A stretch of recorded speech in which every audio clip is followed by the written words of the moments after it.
Unmuted. Live. You're live. Okay. All right. Step in place.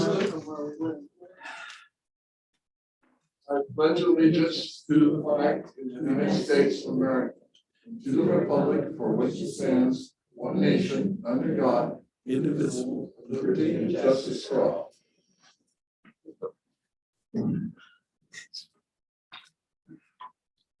So, this is the time for topics from the floor. If there's something that you want to come forward, talk to the planning commission, it's not on the public agenda meeting. There we go.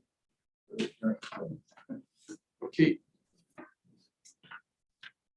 So, did you, planning commissioners, did you have a chance to look at the joint planning commission city council meeting minutes? Yes.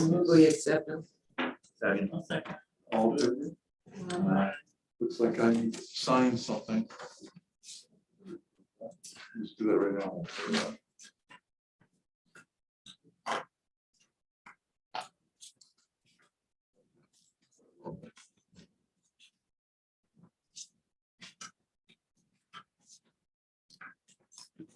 Good. Yeah, that too. Yeah.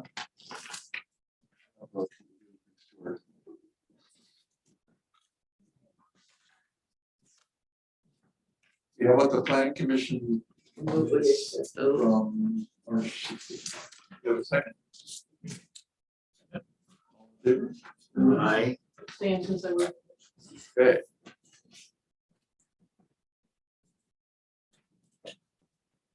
On.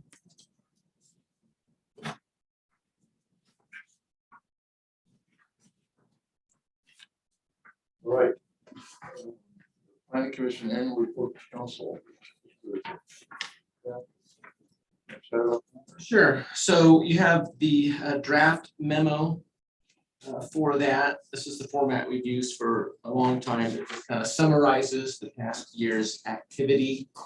And there's always the question that is in these reports is what can the council do to support the commission? Just so happens at your March meeting, you covered some of that. Of course, we can cover it more tonight if you wish. And the things we talked about in March, we're recommending an assistant planner for the upcoming fiscal year. We'll talk about the budget a little bit in semi-annual report. The council semi-annual report, we'll talk about that a little bit. There was a request for a budget specific inclusion of 25 grand and then more involvement on delay projects.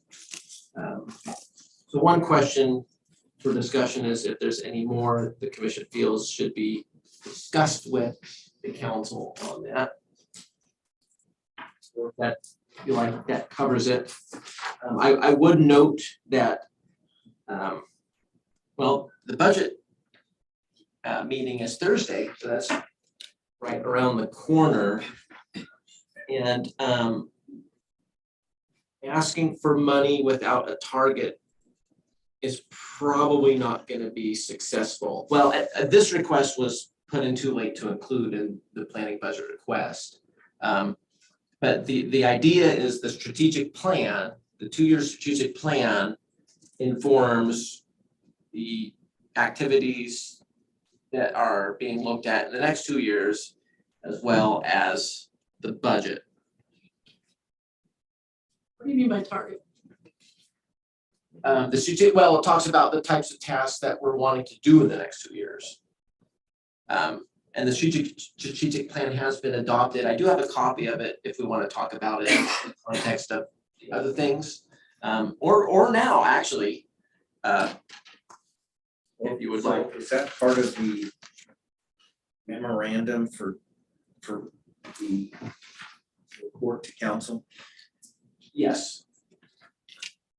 Well, the strategic plan isn't, but the current. Because you jumped from a recommendation to an assistant planner discussion of budget, now we're on to the strategic plan. So right now, I think we're discussing the memorandum. That's correct. Council. That's correct. And I just noted the 25K budget request I'm explaining how the strategic plan informs future budgets and the likelihood of success of that request being fulfilled is hampered by it not being related to a specific item. And that's just me sitting through all the preliminary meetings. Councilor Berkeley has sat through more than I. Well, maybe not. I guess a lot of the management meetings. Yeah, management meeting. I just- briefed by. I get to experience the doom and gloom more than most, so. So I read the budget committee outline for the meeting on Thursday, and there was an item on it for the assistant planner, but it says they weren't gonna take it up this time, but it is on the list of.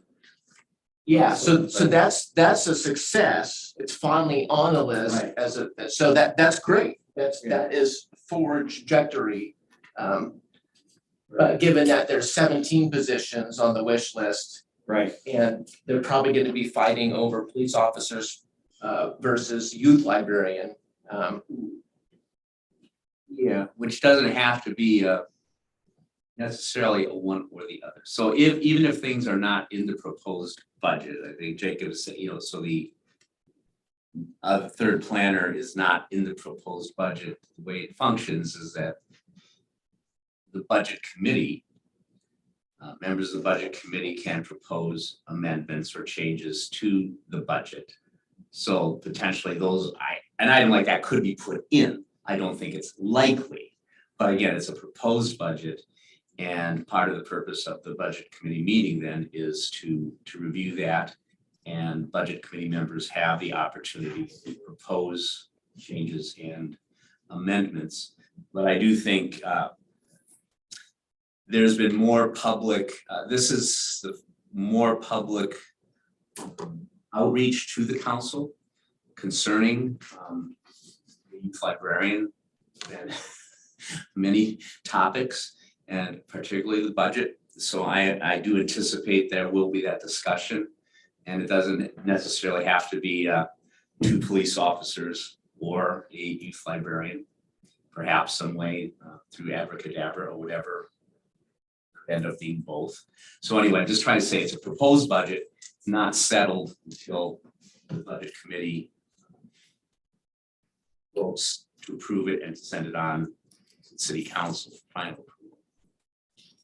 We asked for it and in March, and it is on the list, and so I think that the thought was maybe we would get it, maybe we wouldn't, but at least it's on the list that we asked, it's on the list.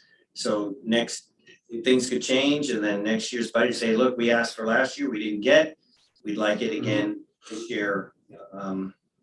So it's good we're on the list. Yeah, very much so. Very much so. It's on the list. It's on the radar. It's identified as a need for the city, and as resources become available. I would like to ask for a change of a date on line 3. And the number of meetings. How about if we go with 2022? 2021. The 1 or 2021? Others to take them.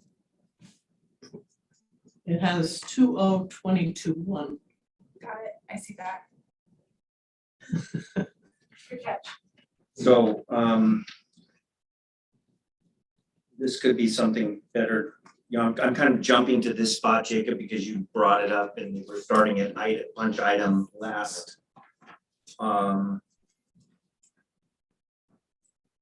The commission requested budget specific for their use of $25,000 at their discretion, so your concern was because that wasn't tied to a particular item, that might be problematic. Yeah, I think it's unlikely in this budget cycle. Right, so again, if we're talking about budget cycle, so one of the things that came up is resources of the planning commission and the proactive, how much resources do we have there, how much are available? So I'm wondering if let's just think, if we have some proactive items It's very hard to predict because we're just talking about budget, right? I'm wondering, should we ask for more than 25,000? And then at least is on there that we're asking, that we're anticipating that we'd like another planner. Not only for us, but also because of the needs of the city. And that it's not just for the planning commission, but we found that the needs of the city and our growth were such that it justified another planner, especially with all the things that we have on our plate. With the development and the things that are happening. There's a lot on our plate. Very, very large construction projects, infrastructure projects that planning is going to be deeply involved with. I'm just thinking if we ask for more money potentially, say, hey, look, we want to do some more proactive planning, but the planning people that we asked to get resources didn't get it. So we're going to come to you, council, and ask for outside resources. And I'm just thinking that's a way to kind of get people thinking of what resources are we putting to planning? How are we putting resources to planning? Just an idea of money to be thinking about what it's going to take to continue to have our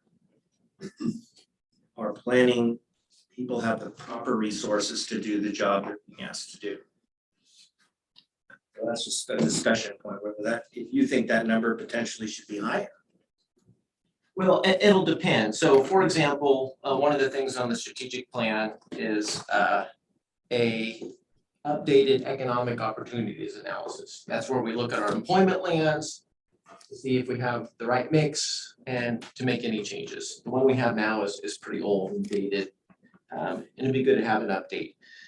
So unless there's a grant, and the state is proposing funding for that, I don't know for economic opportunity analysis updates, but for that statewide goal. So there could be future money, but let's say there isn't, then we would have to budget for the consultant needs for that economic opportunity analysis. But then it's in the strategic plan. And so it's justified by the strategic plan. And then, you know, there's a cost associated with it, maybe more than 50K. But my point is that link. I think 25K is just kind of a good general placeholder. My point is, I just don't want you to be disappointed that you don't get it. And I just want to make sure you understand that generally, if it's linked to the strategic plan, it'll have a higher probability of success being adopted in the budget. It sounds to me like as the proactive commission gets along and we find projects that are good for the city that we want to be involved with, then we'll know what those things are and what the costs of those things are. And then you ask for something that has is connected to something real. It's kind of pulled out of the air as far as the budget people are concerned. And there's no bearing on anything particular. Yeah. So it's kind of premature to ask for money when you don't even know what you're doing. I think that's what I see it.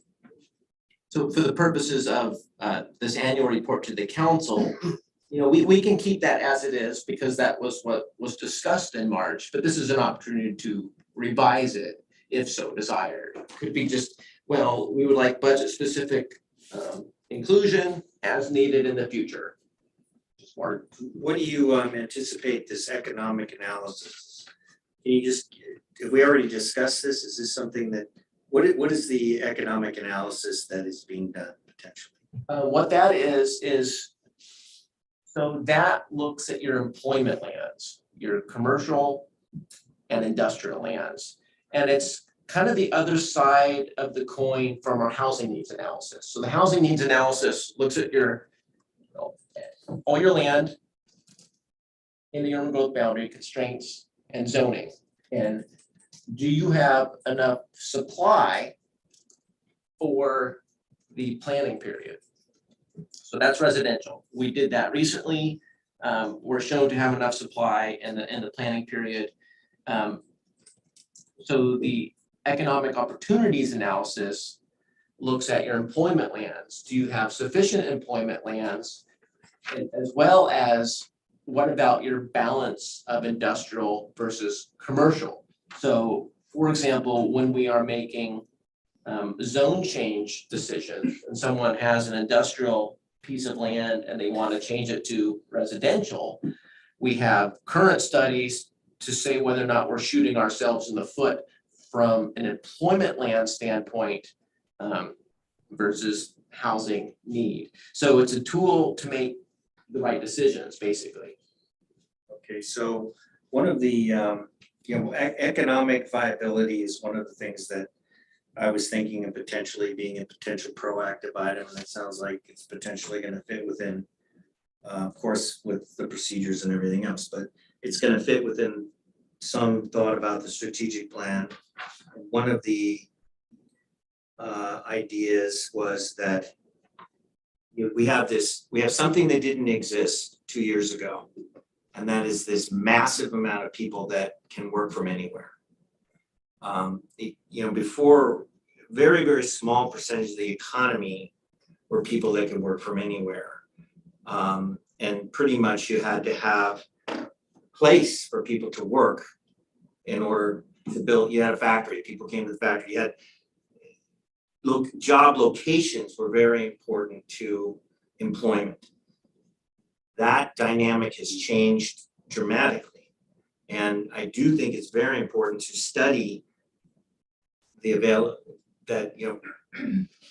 don't necessarily need to for somebody to come put their office building here and open their office here. What we could succeed in is having the people who can work anywhere for any employer decide to live here. And that would it would accomplish the same goal. And that is we would have employment and people who are employed. And the jobs are located wherever. It wouldn't achieve our goals from a tax-based standpoint because residential land takes from the coffers, commercial and particularly industrial land adds to the coffers. Well, maybe we could think about ways to But this figure that out. is a whole other. Right, well, there's different, Whole other there are animal. different pieces of it, right? So if it's a tax-based study and how to increase tax base, that's one thing. There's other pieces, other benefits to the city to that kind of dynamic. And so that's something honestly that I was hoping we could look into. And I don't know whether that fits into this. So again, coming back to our numbers, right? That's the point on this discussion. Do we have the resources to look into that? Should we ask for more numbers? This is kind of, you would probably have a better idea of that. Because I could see that being something where we would say, yeah, we want to have a study on this because we maybe should be promoting it. I don't know. I don't know how it might help us make decisions, land use decisions. And I mean, we have one, we've used it, so when we get a zone change or something that comes up, that may make some sense even though it's dated. And that's probably something we'll be looking at the next budget cycle when we look at our strategic plan and the items on there, what kind of budget we need to pursue those things. But for now, it's just the discussion, this annual report to the council. Right. I was kind of feeling like that 25,000 was just baby steps. We could go in and say, we need 200 or something, that baby steps was 25,000. Yeah. Well, I'm thinking if we ask for 50, we might get 20. And if we ask for 50, if we think we may need more, we should put a number down that's realistic because that way we said, hey, we thought we would need 50. And the point is we have already said we need resources. And so if we come to ask for it, we say, look, we wanted another planner that we thought would help. And then, okay, you didn't put it in the budget, so we asked for money. And so at some point, the idea is planning department is supported and the planning is supported, and that's appropriate because there are big things brewing. So I just wanna, if we need to make that number bigger, report to council, that's the whole point of this. So I agree with you that it is a baby step, and maybe it should be in bigger numbers. You shouldn't use a figure, you use a position. Don't know, It's already written. It's already in there. There's 3 items here, Russ, y'all to get bigger. We're talking about, so number 1 is already there, planner. Number 2 is 25,000 at discretion. And 3 is just overall involvement. And the budget slides, and I have a couple budget slides in the semi-annual report. It has the figure associated with the associate planner. I think number 2 could be request specific budgets in the future as needed based on what we're trying to accomplish. oh, Either via the strategic plan or some other proactive item that makes sense. But realistically, you're not just gonna get a slush fund that you can use at your discretion. That's what you're hearing from Jacob and Dan, that those Right. items need to be tied to a specific item that is in the strategic plan. That's how our framework for funding works. Yeah, and given the youth librarian stuff and the limited funds, just an open-ended, well, give us 25K for whatever is probably gonna be unsuccessful. Leave it in there, it's on there, so Okay, we can always shoot it down. And so if everybody's fine, we can explain that to Unless you. Yeah. The context of it. Put it in.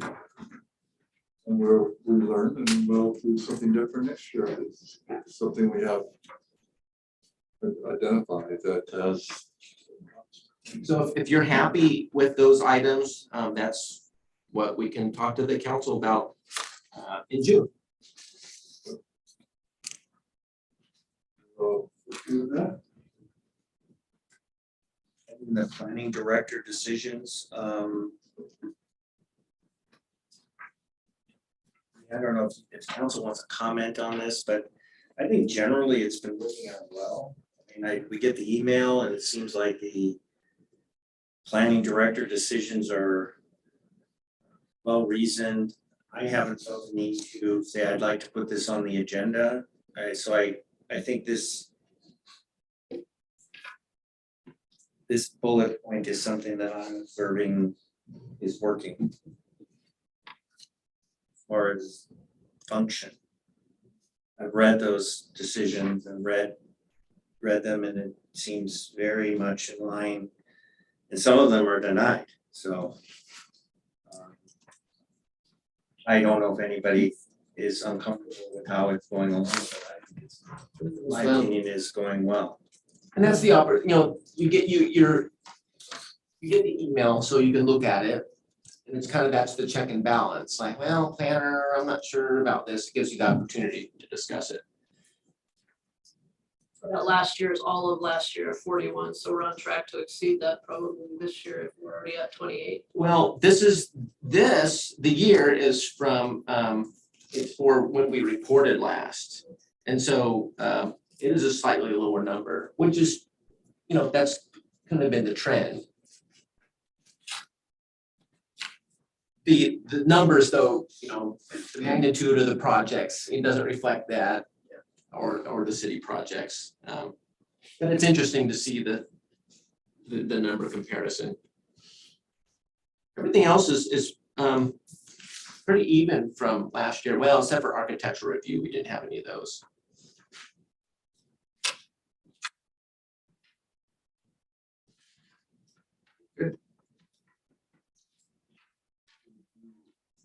More to talk about this in the annual planning. Yeah, so we felt that just to kind of keep the planning commission aware of things, we would present the same presentation we do to the council. And so here we go. Yeah, so I guess, I don't know if we've ever done this before, Jacob, but twice a year, the planning department gets a report to council. And we just cover everything that we went over in the last 6 months. And so Jacob and I give those jointly. And you'll see that my stuff kind of tends to focus on project management. It's about half of what I do. And then his stuff tends to focus on current planning. So I'll just get right into it. I'm gonna go through them quickly because all of this should be, you should be semi familiar with it. But I've been working and Jacob has been working with Mackenzie on the industrial business park infrastructure design. More recently, we've been working with PGE since they are the exclusive energy provider to this site. We're working with PGE on a new substation. The one out there is really old and not meeting current standards, so they need a larger parcel to serve both the existing users and future users of the site. And it's becoming, it's a kind of peeling the layers of the onion and figuring out the orientation of their site, where access comes from, and all of that. So that's moving forward. This is being funded with ARPA funding, so that federal rescue plan funded this design work. So Riverwalk Phase 1, we're moving into 60% design. There's a technical advisory committee meeting a week from today that Dan will be participating in. The last time you guys saw this, we were doing the park expansion. So that's what this site plan shows here. The next time you see it, it'll be closer to 60% for the full park. We added this playground into the scope, so there won't be this notch out of the park redesign. I think it'll be a more cohesive project if we can incorporate a playground redesign in there. So that's moving forward with Mayor Reed, our landscape firm. You can see the designs are up on the wall there. We put them up in anticipation for tomorrow. The Bennett building, we recently replaced the parapet cap. The membrane underneath the parapet was installed incorrectly, and so birds were nesting. Now the birds are nesting in the cornice now that we fixed that. And so the cornice, if you remember, it's this sort of rotted feature along here. That was originally part of the scope, but council cut that back to reduce costs, and now the birds are in there and there's still bird food right in front of the door. So So this came up this morning, from who? Like a line. management group. I want to fund the rest of it. Yeah, and so because the birds are nesting in there, the discussion came up, well, in the meantime, should we just take that off? It's gonna be so gross behind it. So we don't have this sheet of bird droppings on the sidewalk. But the thought was, well, we should probably talk to the Historic Landmarks Commission. And I'm already seeing, I think the answer is already clear by the initial reaction. Yeah, I just just want wanna to take replace that it. off, that We have copy. obligation to. Well, there's care for these rotted birds wood on- behind it that it's mounted to, so if you just take it off, then you're gonna have exposed rotting wood, and what do you do with that? Birds are nesting and pooping right at the entryway. Oh, I know, it's I was there even worse yesterday than and before, I And it's know. opened up, but You know what, though, I think that's gonna be a blessing in disguise, Yeah. because the cornice needs to be replaced, and we have a company that's created a mounting bracket system, they've done all the legwork, they've quoted us, they should have done it. the number on that? Yeah, I'd have to look $100,000? at I'd have to look at my paperwork again. It was around 20,000. Anyways. Spend our slush fund on it. There is a target, right? We're getting super close to wrapping this project up. They have a punch list from Mike, our building official, and they're just working through some changes in the building, small things in the building to get occupancy. They had a flood in there. They've got water coming in. It's, yeah, it's fixed. The trench drain was installed. It was a private infrastructure thing they needed to install. When, Last week. okay, cause I know when they had their open house, they had water. Yeah. It's partly because, Food bank, Where is that? Columbia Feed. 14, yeah, Yeah. it's right across from the vet. The old feeding seed that was. Yeah, I didn't know it was a food bank. Yeah, and you'd think, why is the planning department managing this project? It's just because I assisted with the community development block grant that we got. It's $1.5 million from the state, and so I just continued to manage the construction part of it. Good location. So other project management support, we finally got our loan contract, for all of the Riverwalk and, street extension, utility extension, from the state, so that's great. We can request disbursement at any time. The Marine Board, you guys know about that, the Great Cliffs Waterfront Park in-water facility design. We nailed down a preferred design, sent that to the Marine Board, last week. The Campbell Park Sports Court closed out the grant list last week. There's still some work out there that needs to be done, but we're getting full reimbursement on time and everything, so that's great. Scappoose Bay Watershed Enhancement Board, so Scappoose Bay wrote a grant to the Watershed Enhancement Board to do some Fifth Street Trail plantings, and so the city was involved with that. I helped a little bit with property lines out there along the Fifth Street Trail, which if you don't know, is just next to Nob Hill Nature Park. ODOT Safe Routes to School, so this is a sidewalk grant that I'm helping Public Works, specifically engineering, manage the grant part of that. Marshall Street closure, that's complete. We closed off a Highway 30 access using ODOT funds at the request of abutting private property owners, because people were cutting through and speeding through Marshall Street, and so that's done successfully. Some work with Ted. Yeah, it's fire access only, actually. Knox locks. Yeah. 3 planning commission members know that we're doing the developer interviews tomorrow.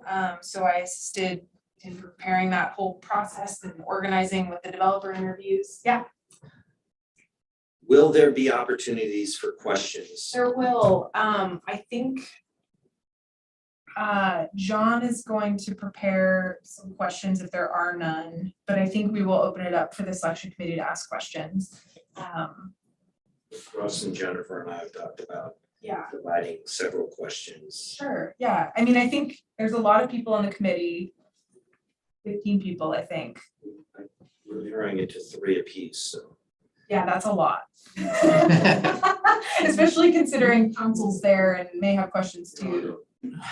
John and I are gonna work together and figure out a process so that it's the same for both developers too. Also, our website's down and that is awful and we have to do this and there's just like so many fires to put out that I would have loved more preparation today on that, but we've just been trying to get our AV equipment working properly. So How do you get online for that then? there's a new link that was sent out on the city's Facebook page. And also. Okay, the sent- Facebook page? Yes, go to the city's Facebook. Yeah, That's a public meeting too, isn't it? Yeah. yeah, so you can attend physically. Yeah. What time is it? 4 o'clock. In 2 halves, right? Yep, so it's 4 to 5:30 for the first developer, 30-minute break. So they can leave and not be here when the second developer arrives. That would be awkward, yeah. I think there's gonna be some sandwiches and things too. It's a pretty long week. Tomorrow. Yeah. And then the following week will be deliberations with the selection committee and council. And then they'll make a recommendation for the council that night. The council is ultimately the deciding body on which to move forward with. Or none, maybe we don't accept either. As you may know or not know, I'm assisting with urban renewal, and there were quite a few meetings this last year. We adopted a 2-year budget. We had some urban renewal meetings related to the loan contracts that I mentioned. So just my time has been spent on urban renewal and probably will increase as the loan increases as well, as loan expenditures increase. All right, got through my stuff. Okay, so one thing that happened in the last 6 months was this beekeeping ordinance. So a few years ago, the state of Oregon passed a bill that said cities should reconsider their beekeeping ordinances. St. Helens had an ordinance that said beekeeping is just prohibited outright. And this came up And our finance director, Matt Brown, it was in his lap a little bit. And I asked him if I could say this. He said this in a meeting, and he said, "You hired me for numbers, not text." Matt it just wasn't his area. And dealing with code amendments and stuff, it's something we do all the time. So we kind of shepherded that, worked with the council, worked with some of the local beekeepers, and adopted some rules that does allow honey beekeeping within city limits. And if the proactive planning commission stuff was earlier, we probably would have discussed that more with the commission, but at the time it was just, we gotta get this done and move on. But we have the rules now in the code if you want to look at it. Another thing that happened around the same time as our last semi-annual report was the ceremonial opening for the Gable Road apartments. So it was just kind of interesting, that moment, and then talking to them and now seeing how they're 2 months behind because of the rock and other challenges. Yeah. Oh, my. You will be familiar with this one. One thing we talked to the council about was the planning commission. And we've had above average recruitment efforts because of vacancies. We had the one person that stopped showing up. And then Catherine recently resigning. So that and the proactive initiative, there's been more engagement and time with the planning commission. So I wanted to talk about the budget briefly on this. We touched upon this. So currently it's talking about adding new patrol officers, which the council has requested. If we go to the next slide, that's kind of the wish list, if you will, of positions. And we'll see on Thursday how that youth librarian works out there. Bullet number 6 or so, but you can see associate planner is on there. This is the first time that they have been on the wish list, and though it's unlikely to be funded now, it's there, especially as Jenny's time gets more sucked up by urban renewal. That need will increase unless the economy really tanks. So I do appreciate the support on an additional position there. I just wanted to say, because the conversation earlier didn't mention that the youth librarian is a vacancy. It's not a new position. This is a position that existed in this budget, and then they just didn't fill it after there was a vacancy. Along They with haven't- the parks, Yeah, right. There's Yeah. other positions that are just vacant as opposed to a new planner They're position. taking which is- applications for it though. Well, That's the, we'll see if it gets in the budget. And that, I'm glad you said that, Jenny. It just shows you, the budget is finite.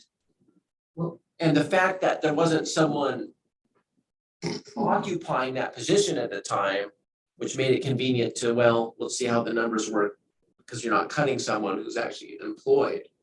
it's much easier to not fill a vacant position than it is to fire It's hard to somebody. get that money back and fill it. Oh, yeah, no, I agree. I just wanted to point out the difference between a new planner position and an unfilled vacant position that used to exist 2 months ago. They need to take and get applications for it. And they filled the librarian. yes. Yeah, the library director, that they selected someone, I don't know a lot about it. Yeah. Just, yeah, someone from out East Alexandria, in very many ways, much like Margaret Jeffries in Yeah. terms of the skill sets. And I just saw an email from Brenda that she's hoping to be here mid-June. She's looking for a place to live. So she's leads and she plans. Oh, Trying to help her find So, something. so we do have a new library director. Well, do they have any ads out for a youth librarian? We do not because it's not in the proposed budget. Which was, city got quite a bit of feedback from the community over that, right? So that's what I'm saying. I have So, personally received more phone calls and emails about this topic than any other topic. And I'm anticipating that there will be public, there is time for public comment. And I'm anticipating that we will have public come and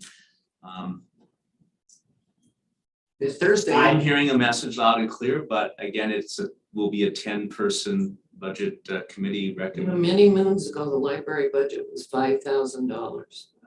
It took me a year to get it to 10, and then I left town and came back and it was 5 again. Don't leave I town, start over. don't leave town. Your payment plan. Yeah, no, I was president of the library board and had to resign. I was gonna ask if our recommendation for assistant planner is a different position than associate planner. Is that the right term, associate? Oh, yeah. Or assistant planner? Yeah, that, Oh, It should be associate. Assistant's like the entry. Associate would be a step up. yeah, we did talk about assistant. I didn't notice the difference, actually. Jenny, you're So- project manager on, I'm an associate planner and project manager. I kind of split 50-50. so what projects are you taking on and will you take on? Well, we just kind of went through a bunch of them. Yeah. So the industrial business park infrastructure, the Riverwalk, the streets and utilities extension as it relates to me in planning. See that right through construction? Are you the liaison between contractor and the city? For the Riverwalk, yes. Okay. Streets and utilities will be Sharon or Mohammed in Public Works, but there's still a lot of connection with planning. And then any other grant funded, we just wrapped up the Campbell Park one, but there's 2 recreation grants that we have open on the Riverwalk. So the management of those grant fund, the grant reporting, that'll fall on me. Yeah.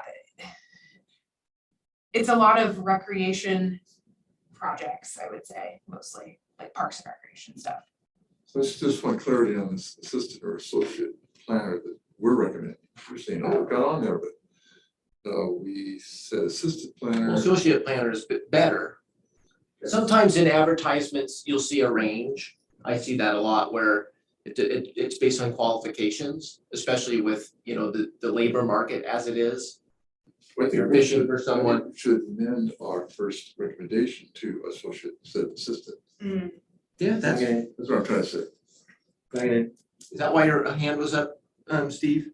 No, I had something else, but I agree with the suggestion. If the planning department feels that an associate planner would be the better fit than an assistant planner, Starting with then John one. we should, and I don't know if Dan can propose something, but I propose that we agree that it's an associate planner that is in the potential budget that's being requested. Well, as long as I have all head nods, that's the easy fix. Just fix that. Okay.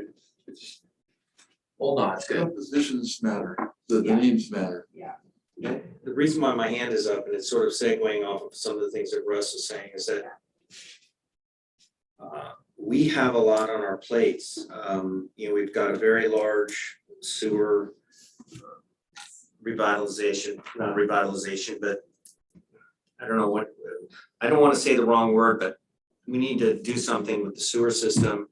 It's going to involve some road work. And then we've got, right now, we're at a very preliminary phase with the riverfront development. But things are going to get much more complex as a developer comes online, we move forward.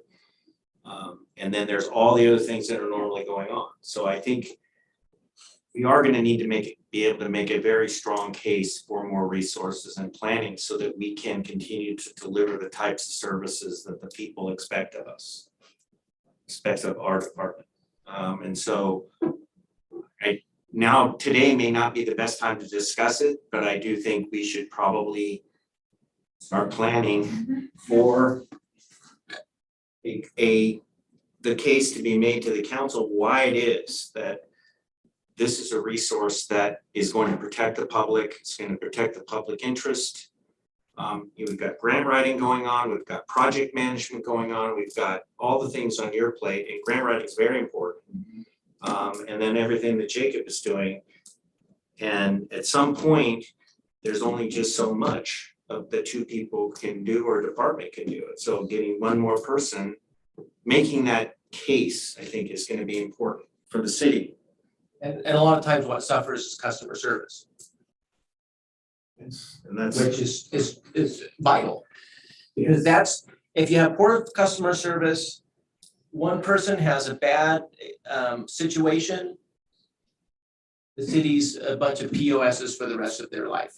So those positive defining moments are critical just for people to have positive outlook on the city. Aside from doing things right, of course. I'm just thinking at some point we need to, maybe this is a proactive item, I don't know, but we need to be tracking, okay, we need to be making the case, like, why do we need somebody? What are the anticipated needs of our department as the city is growing? And as these complex, highly monetized projects, urban renewal, multi-million-dollar project.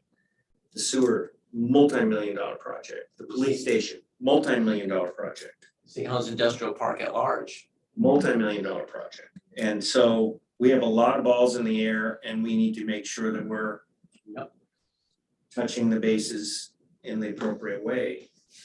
And so I guess today is not the meeting time, but we should be planning, at some point, I think, be talking about when we're going to start talking about it so that we can go earlier to the council and say, this is something we need.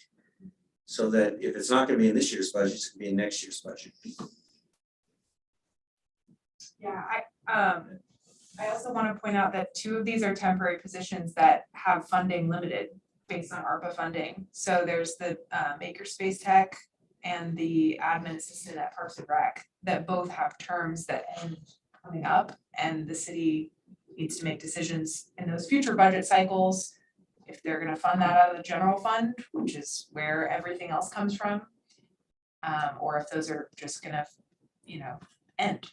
So Sorry. I'm just adding that there's future budget decisions that are gonna be tough for the city to make. It's not just this budget cycle, it's gonna be the next one and the next one. And then I think 2023, 24, we're going to be needing to start paying on the new public safety facility. The indebtedness we're taking on, which I understand is going to be to the tune of 800,000. you 800,000, heard 800,000? yeah, I that's what heard 700. okay, around. So anyway, over $500,000. Anyway, over $500,000. And one of the blows that the city suffered from the original financing plan was that we were counting on some of the cannabis revenue that gets distributed by the state. But in the 2020 legislative session, a significant portion of that has been diverted from municipalities and is being redirected to, I think, as part of the measure for that decriminalized some of the drug laws and directing resources to treatment. And then at that same legislative session, the legislature was going to, we had hoped was going to pass a fill-in, which would allow municipalities to increase what we directly tax to make up for that loss. But that died in both the regular session and the special session. So that is something I think that we're going to try to keep our eyes on for the next legislative session, because revenues that we had been counting on to help fund the public safety facility have been taken away by state, and we need to find a way back. And as Jenny was saying, it's going to be general fund revenues, which these positions, a lot of these positions are funded out of. So we have to make sure that some hard decisions are ahead, so that if we do fund some of these positions, are they going to be sustainable? But this 800,000, what's that represent? Well, soft costs. That's beginning to pay off our indebtedness that we incur through the construction, what are we doing? We're taking out a loan, right? So beginning to pay off the loans. I do not know precisely, but that's my understanding with the loans and the indebtedness we've taken on to begin paying back the notes. That's right. For what? For the construction costs and development of the new public safety facility. You got an interest expense of 800? Interest That expense, I can't believe. I don't understand. I do not know, so You they haven't map done dirt yet, and you got interest of $800,000. 2023, 24. Yeah, I brought up, Beginning, so not this year, but that's what I have understood from my talks from my briefing from Matt and John Walsh. I can clarify, but I would ask, they can give you the precise. Just because I've heard some stuff about this since we have some time today to talk about some stuff. But so there was an indebtedness taken on of a certain amount of money, and what was the mechanism of that? Was it a loan? Was it bonds? What was it? Loans, I believe. Loans. Did not go out for bonds because the bonds require. So the loans have been funded. And I'm not trying to put you on the spot, Patrick. Right. If you don't know the answers, you don't need. I do not know the exact detail. Matt and John would be the ones. All I'm saying is that it's my understanding, what I've been told, is that is something that we do, as we do this year's budget and we want to fund things, we have to keep in view what future costs will be. Yes. And Matt is the one who can provide, Matt Brown is the one who can provide that specific. So so we can ask for a report from the finance department on this type of thing, I would think. You can ask them individually, you could ask as a commission, yes. Yeah, because I think, I've heard that, this money has been funded and I don't know where we're at with it. So maybe it'd be good to hear from the finance department on the police department and the funding and the loan repayment and probably short stuff. refer you to the city council meeting where the presentation was given on it. I mean, I remember seeing how the revenues were anticipated to be paying for this. When the council voted to move ahead with the public safety facility, we moved ahead with the understanding that we had resources available, including the syntax, some of the syntaxes to provide that. And and that's one of the reasons why the surcharge, whatever you want to call it, a utility fee, we set at $3, whereas there had been recommendations from anywhere $6 to $12 a month.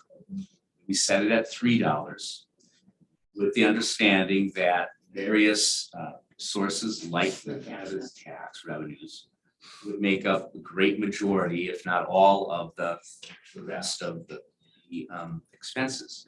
And after we made that decision, when the legislature, either the legislature or it was a referendum by the people, took most of that cannabis money away from us, which leaves us in the position of needing to anticipate other ways of funding. Is the police station part of the comprehensive plan? No, Not at all? I mean, not specifically. You could probably tie it into some, general policies. But it's not a specific comprehensive plan item. Specifically identified item. Comprehensive plan, not strategic plan, right? I'm just curious. Yeah, if it's strategic plan, it is in there. It's Part of our Yeah. But I didn't, you meant the comp plan, like title 8. Was the strategic plan part of the comprehensive plan? No. Not at all. So the strategic plan doesn't have anything to do with the comprehensive plan? The strategic plan's adopted by resolution. So it's still a guiding document that council is using to make policy. All right, well, I don't know when.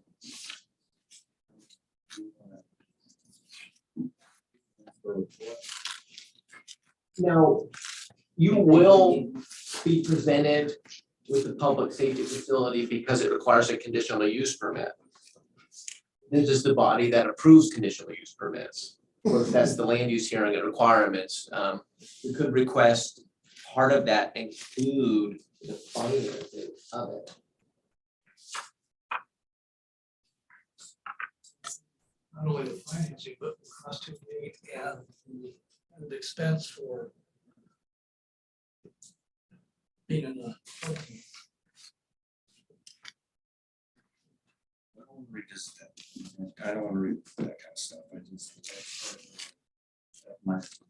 There's an issue with the budgeting and there's an issue with the funding.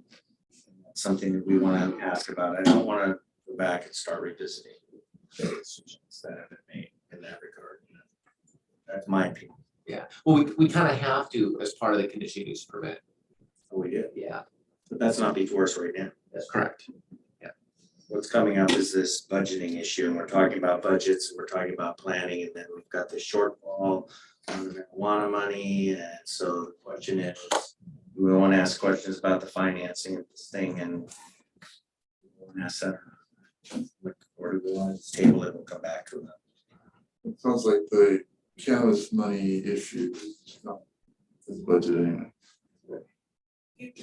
No, right. We can talk about right now. But if you're looking at the forecasting, and I understand that that's the major issues, like looking at the forecasting revenues and expenses and the and that it's looking to the future. So we could make some decisions now, but will they be sustainable for the future?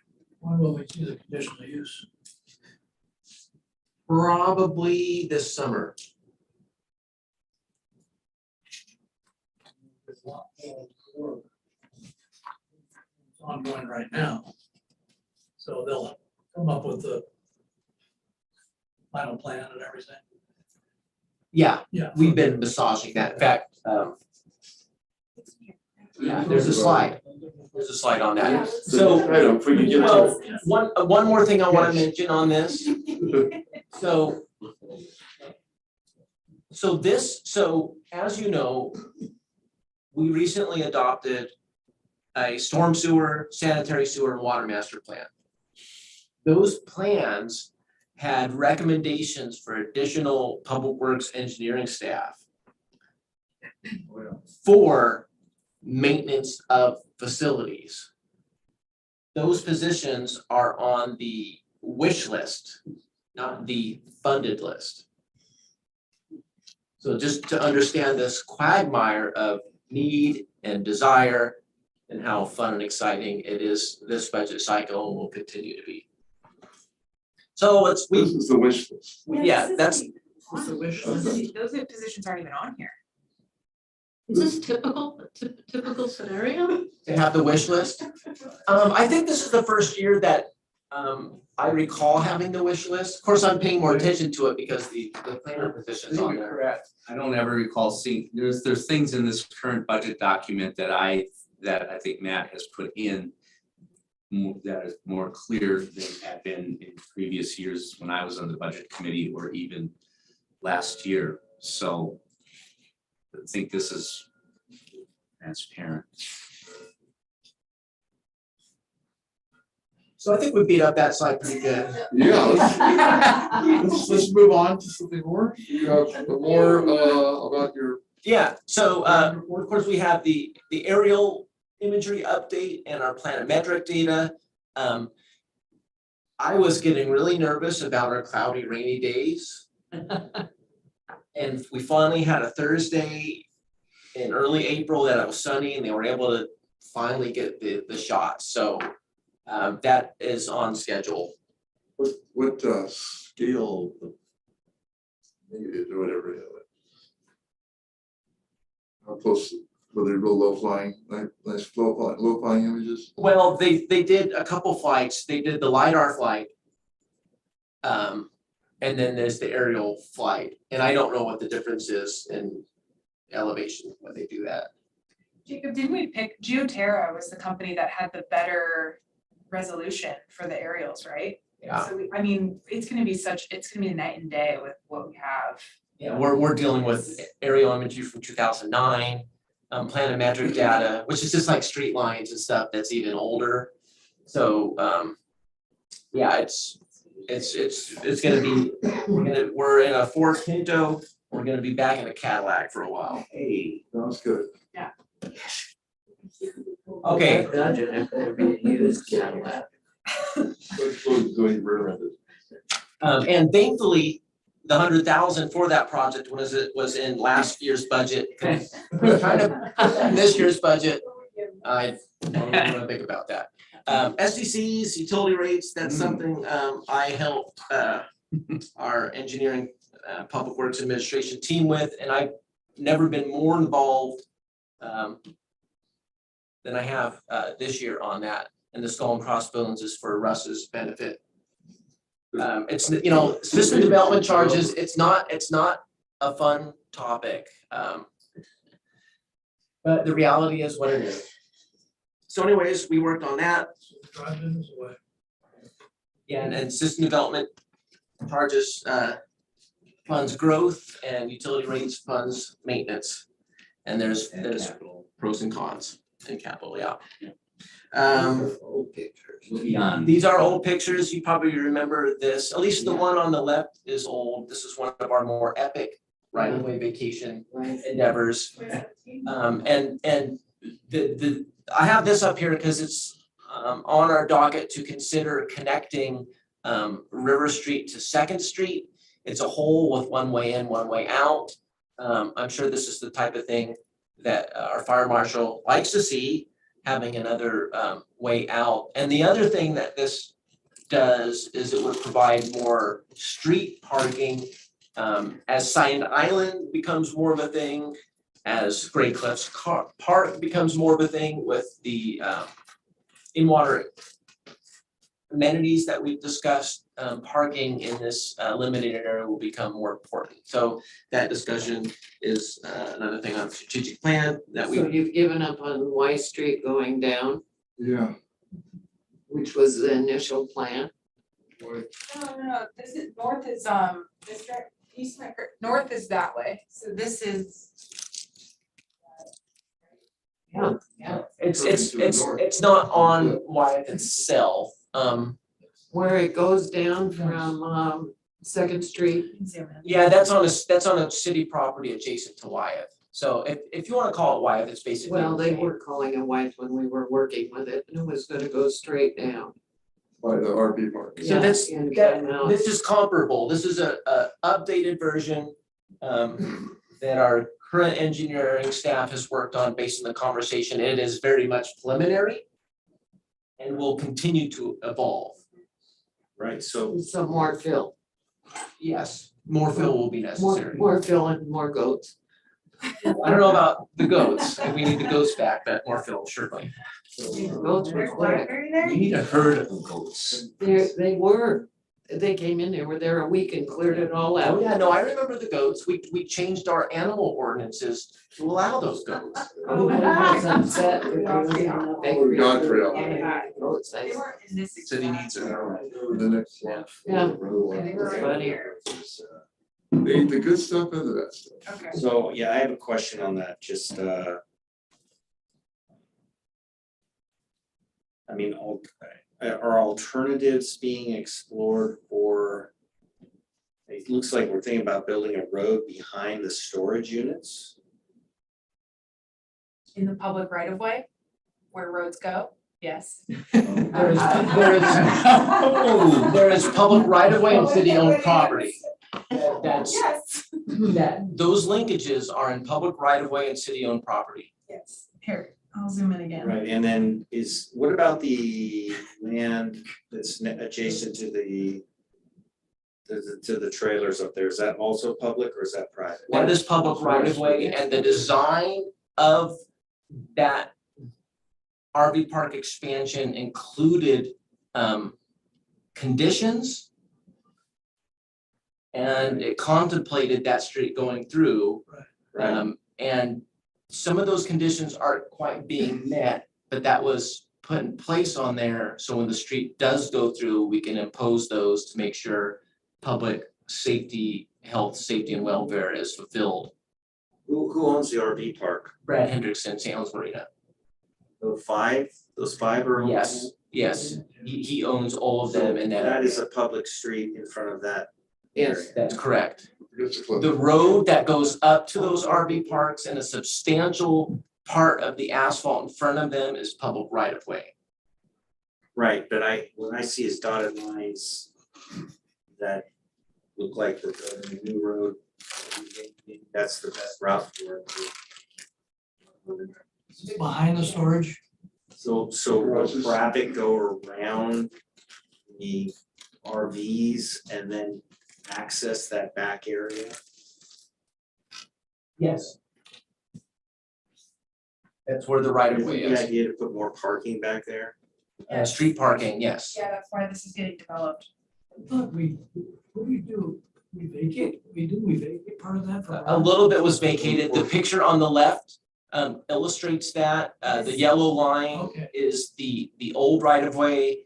The white dashed line is the new right of way. Although there are construction easements in that vacated area, because we were talking about the potential of putting a street through there back then, and that was in 2017.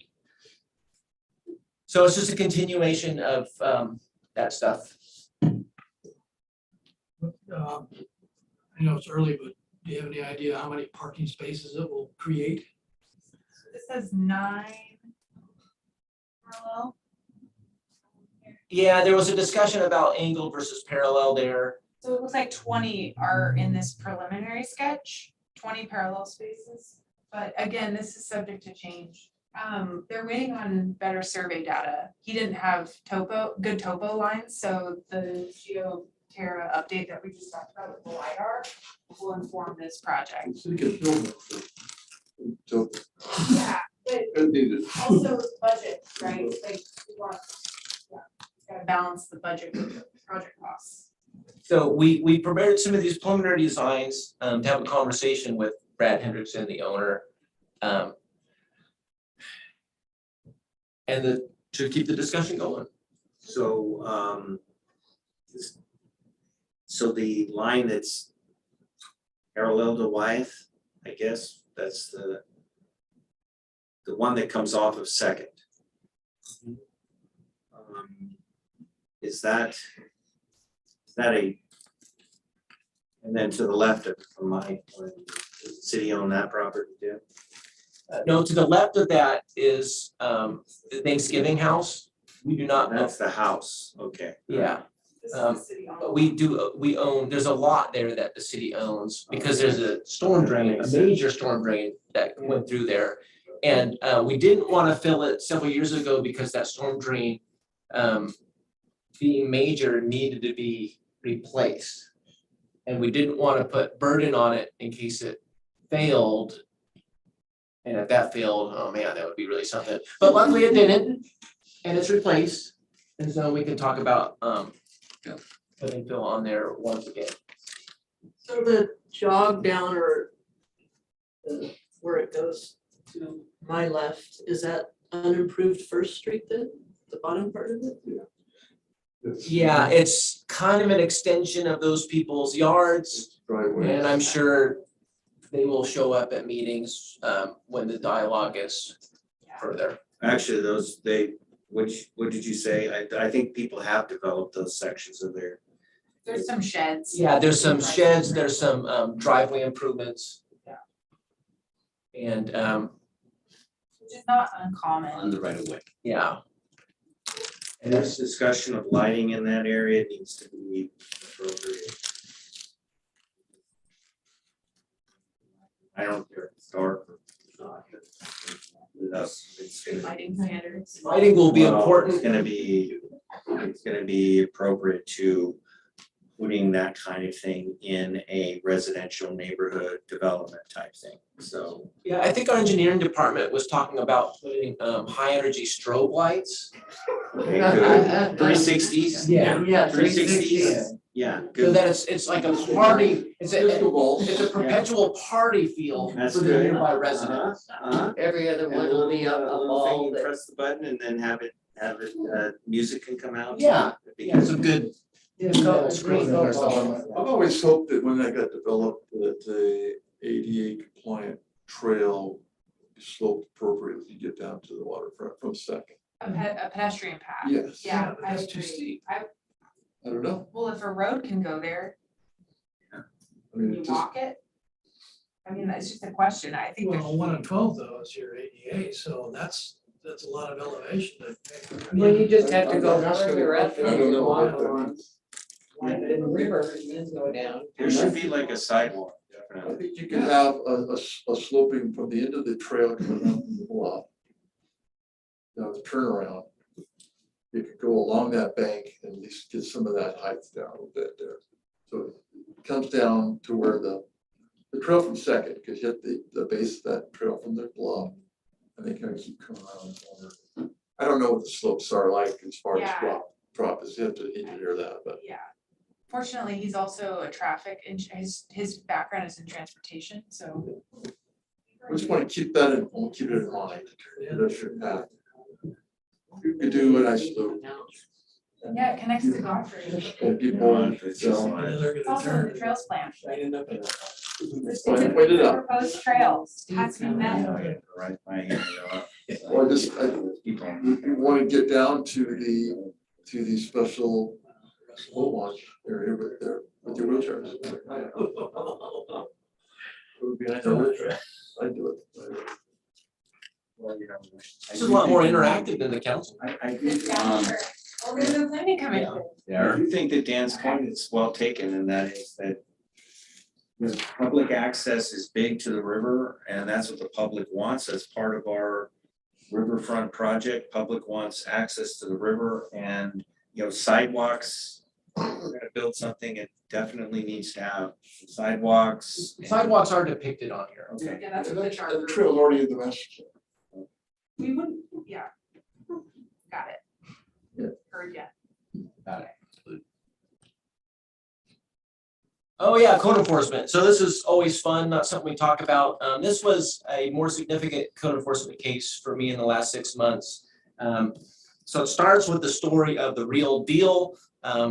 There with that gray, 2-shade gray building. It was a house that was vacant for years and years and years. Someone finally took it and did something with it, and they did something cool with it. Yes. And they did something cool with it, complying with old art permits and rules. Then someone moves in next door without permits and creates kind of an unsightly situation for them.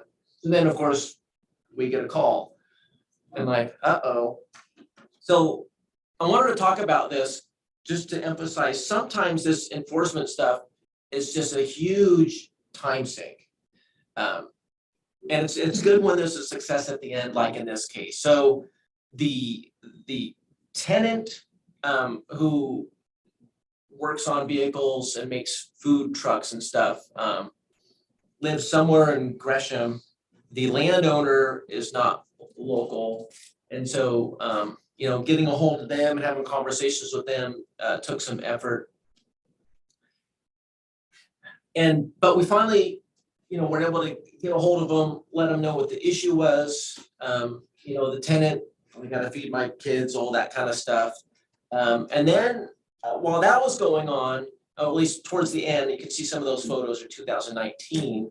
But the one there on the bottom, 1771 Columbia Boulevard, the old PGE building, for those of you who've been here a long time, there was a point in the last 6 months where that property was particularly slightly. And the owner let an artist use the front portion to create this large mosaic, and that turned into a bunch of people living in there. And a separate case. So he was able to get them evicted, but while they were there, they chased out the auto repair tenant. And for those of you who've been here a while, you know that I can be a little persnickety about this property because there was some decisions made before I was here that we've kind of had to deal with that were a little maybe.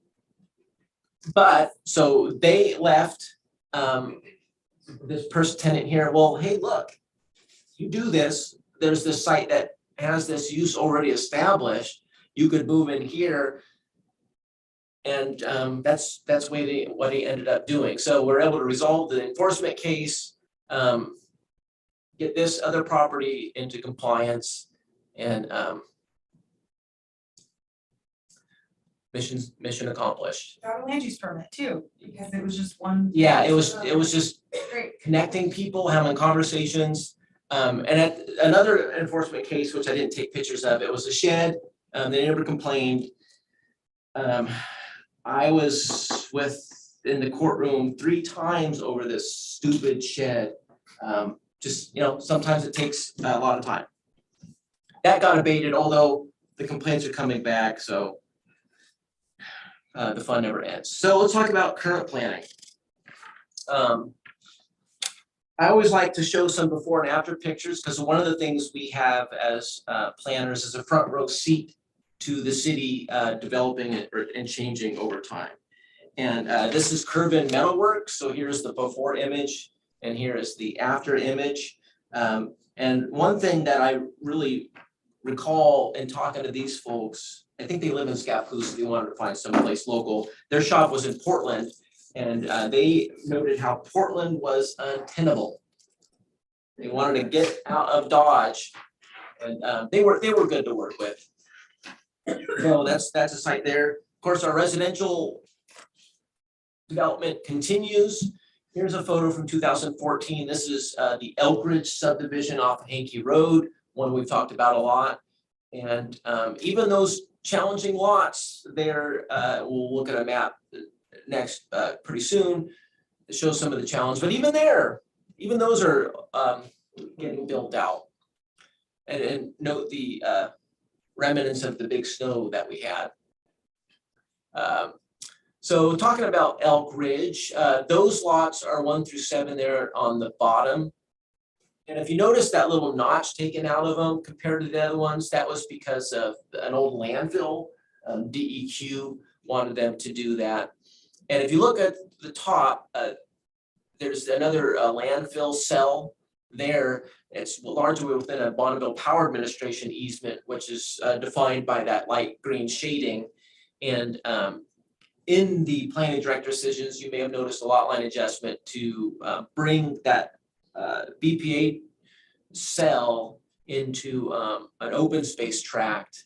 And the purpose of that is the owner would like to sell the remainder of that property for future phases, but a buyer doesn't want to be encumbered by the maintenance responsibilities of the DEQ cell. So they haven't completed the lot line adjustment, but we did approve it, and hopefully that results in more phases later on. We're guessing about another 125 lots are possible up there.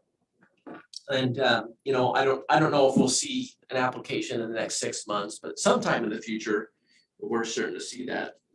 So good old Elk Ridge. Speaking of subdivisions, if we go to the next slide, they're not always residential. Sometimes they're commercial. One commercial subdivision we had is the one where Legacy and Popeyes, which is open today, is at. But we have this other one here by Columbia Commons, is 4-lot commercial subdivision. The subdivision is not complete. As is typical, they're running into rock, installing the utilities. But speaking of new fast food drive-thrus in town, we did receive an application for Burger King on that southerly lot. And I'm guessing we'll see more land use applications to develop the other lots.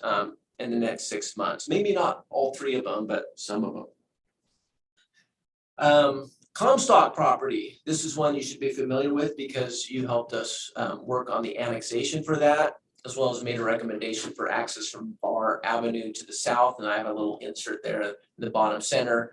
On my floor, I have the subdivision application.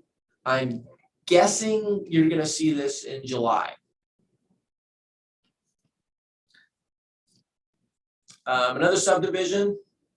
This one doesn't need any introductions. You saw this one. And they're working diligently on their civil plans. The high school, they're gonna keep taking some of our time up. The high school isn't as intensive for planning, it's a little more intensive for building since it's an existing site. There's less details that I need to review on that, but still something that's taking some of our time. And the public safety facility, everybody's favorite topic. And there's the floodplain, another favorite thing people just love to talk about. So this plan has advanced, and there is something I want to show you, especially because our fire marshal is here.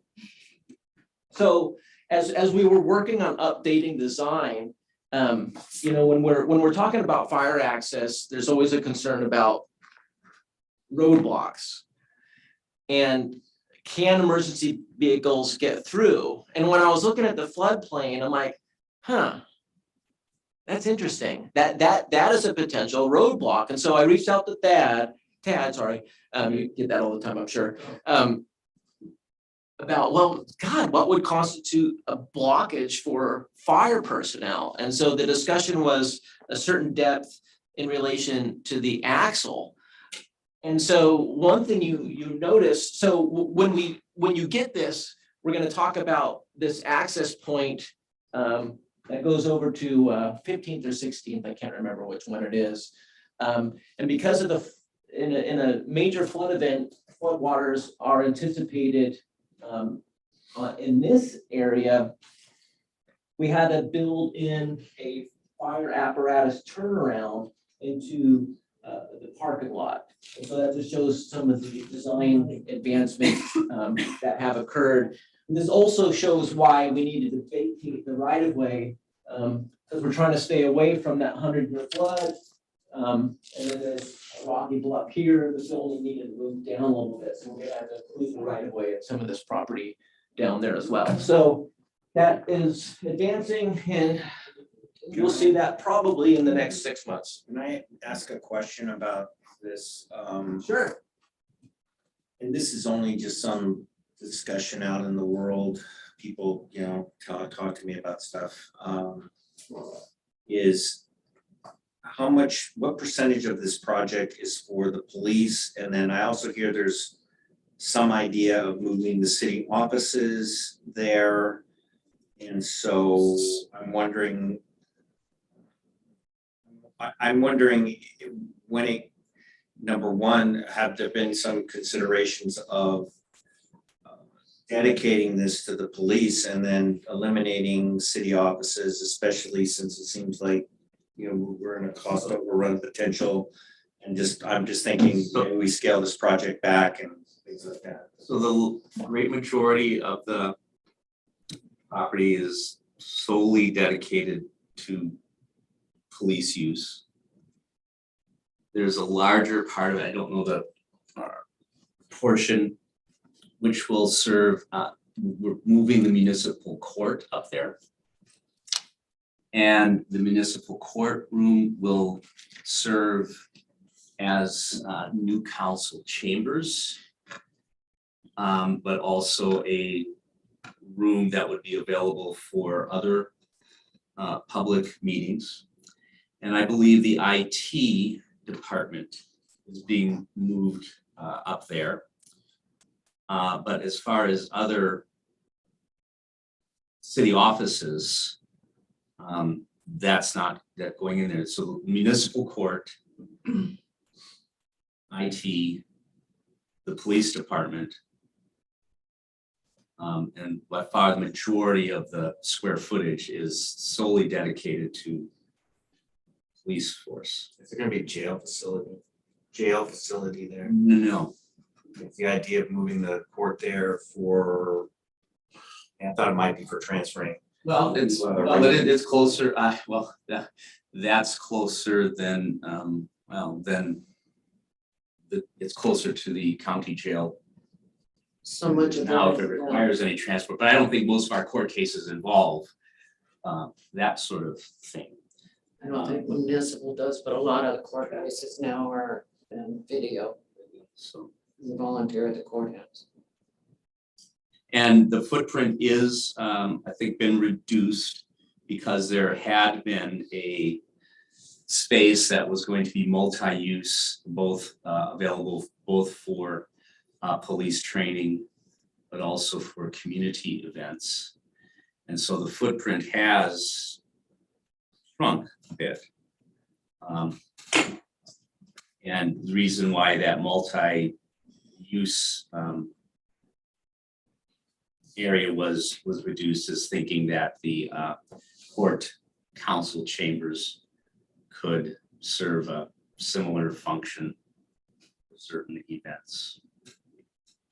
And the reason for having IT up there is in case of an emergency, we would want to have a secure place, barring ransomware attacks on our providers, but that it would provide a better place to have the IT services and servers and things stored in a more secure place.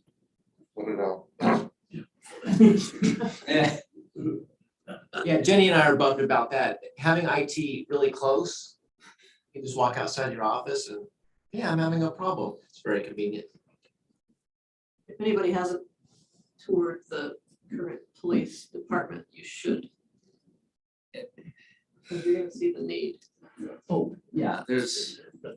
I think there's always a need, it's the location that. Yeah. So anyways, we'll have more chance to talk about this. Not much. So we always talk about what we think are happening in the next 6 months. All the stuff Jenny mentioned will continue except for like the food bank that's almost wrapped up. A lot of the projects I mentioned will continue. We may have a couple of other subdivisions that come through. There's been little chirps here and there. We'll just have to see. Of course, the GIS stuff will be a prime priority for me because, you know, that stuff's in the next couple months. That should be finished by July. And of course, it's spring. Things are always extra busy in spring, even in the Great Recession years when things are slower. Spring is busy. And the final slide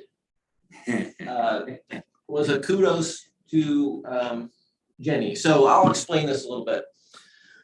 So one thing I've observed in working for a few different planning departments is when you have someone who's been there a long time, especially in a small jurisdiction, they get a lot of the questions because they know a lot of things. And as planners, we deal with so many different things. You know, we're not an expert at anything necessarily. We're a jack or Jill of all trades. And so we can help people on a lot of various things, including, you know, other departments. And within this last 6 months, Jenny got a call from public works staff about this no parking sign that was requested on I think Columbia Boulevard by an apartment complex. And that kind of brought up this notion that I had thinking about people that I've seen over the years who had long tenureship, being like a Yoda. You know, this wise person, people ask for questions. And so it's like, oh yeah, Jenny has joined the Yoda Club. She's officially part of the Yoda Club. So I had to put this slide in here just to explain that epiphany that I had within the last 6 months. So it's not a certification, but honorary nonetheless.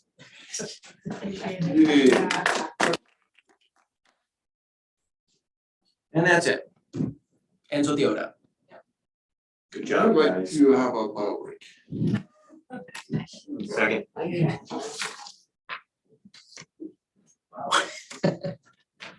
discussion? And a copy of the budget. What else did we have? I guess it was a good meeting to come to. Glad you're learning. Yeah, what? Taking budget notes. So. What's interesting to me is that the project came to us. Oh, are we off the record? You're still recording. Oh, then. Well, I can say it on the record, that the project came to us for approval and zoning, and now it's already coming back very soon with the development plan. Oh, the Comstock one? Yes, that's moving. It is, yep. And, yep, it is. I think, the housing market's really robust right now. And houses built, sold. There's increasing anxiety because of interest rates. Yeah. Boy, Where are they? 5.5. in case you're wondering whether or not the opening of Popeyes is popular, while I was walking, so at 11 o'clock, we have a what they call walk. As we walk around the field at Columbia City. As we were walking along, the car load of 4, hopefully one high school students. That are driving down the street in their beater with the windows rolled down, chanting and beating the side of the car as to the 4th graders and 5th graders. Popeyes, Popeyes, Popeyes, Popeyes. And when I after work, about 4:30, when I thought I would drive by to see how business is going, and it was still a backup line. So Popeyes is here. See some put in a Chick-fil-A. Not a whole lot for you there, Dan. Yeah, at least see some lines. I'm real excited about it, just curious. I know, that's what I'm saying. There's some fries. Yeah, fries. Very acquainted. Whatever it is. Okay, well, thank you. Save you from dancing around back here.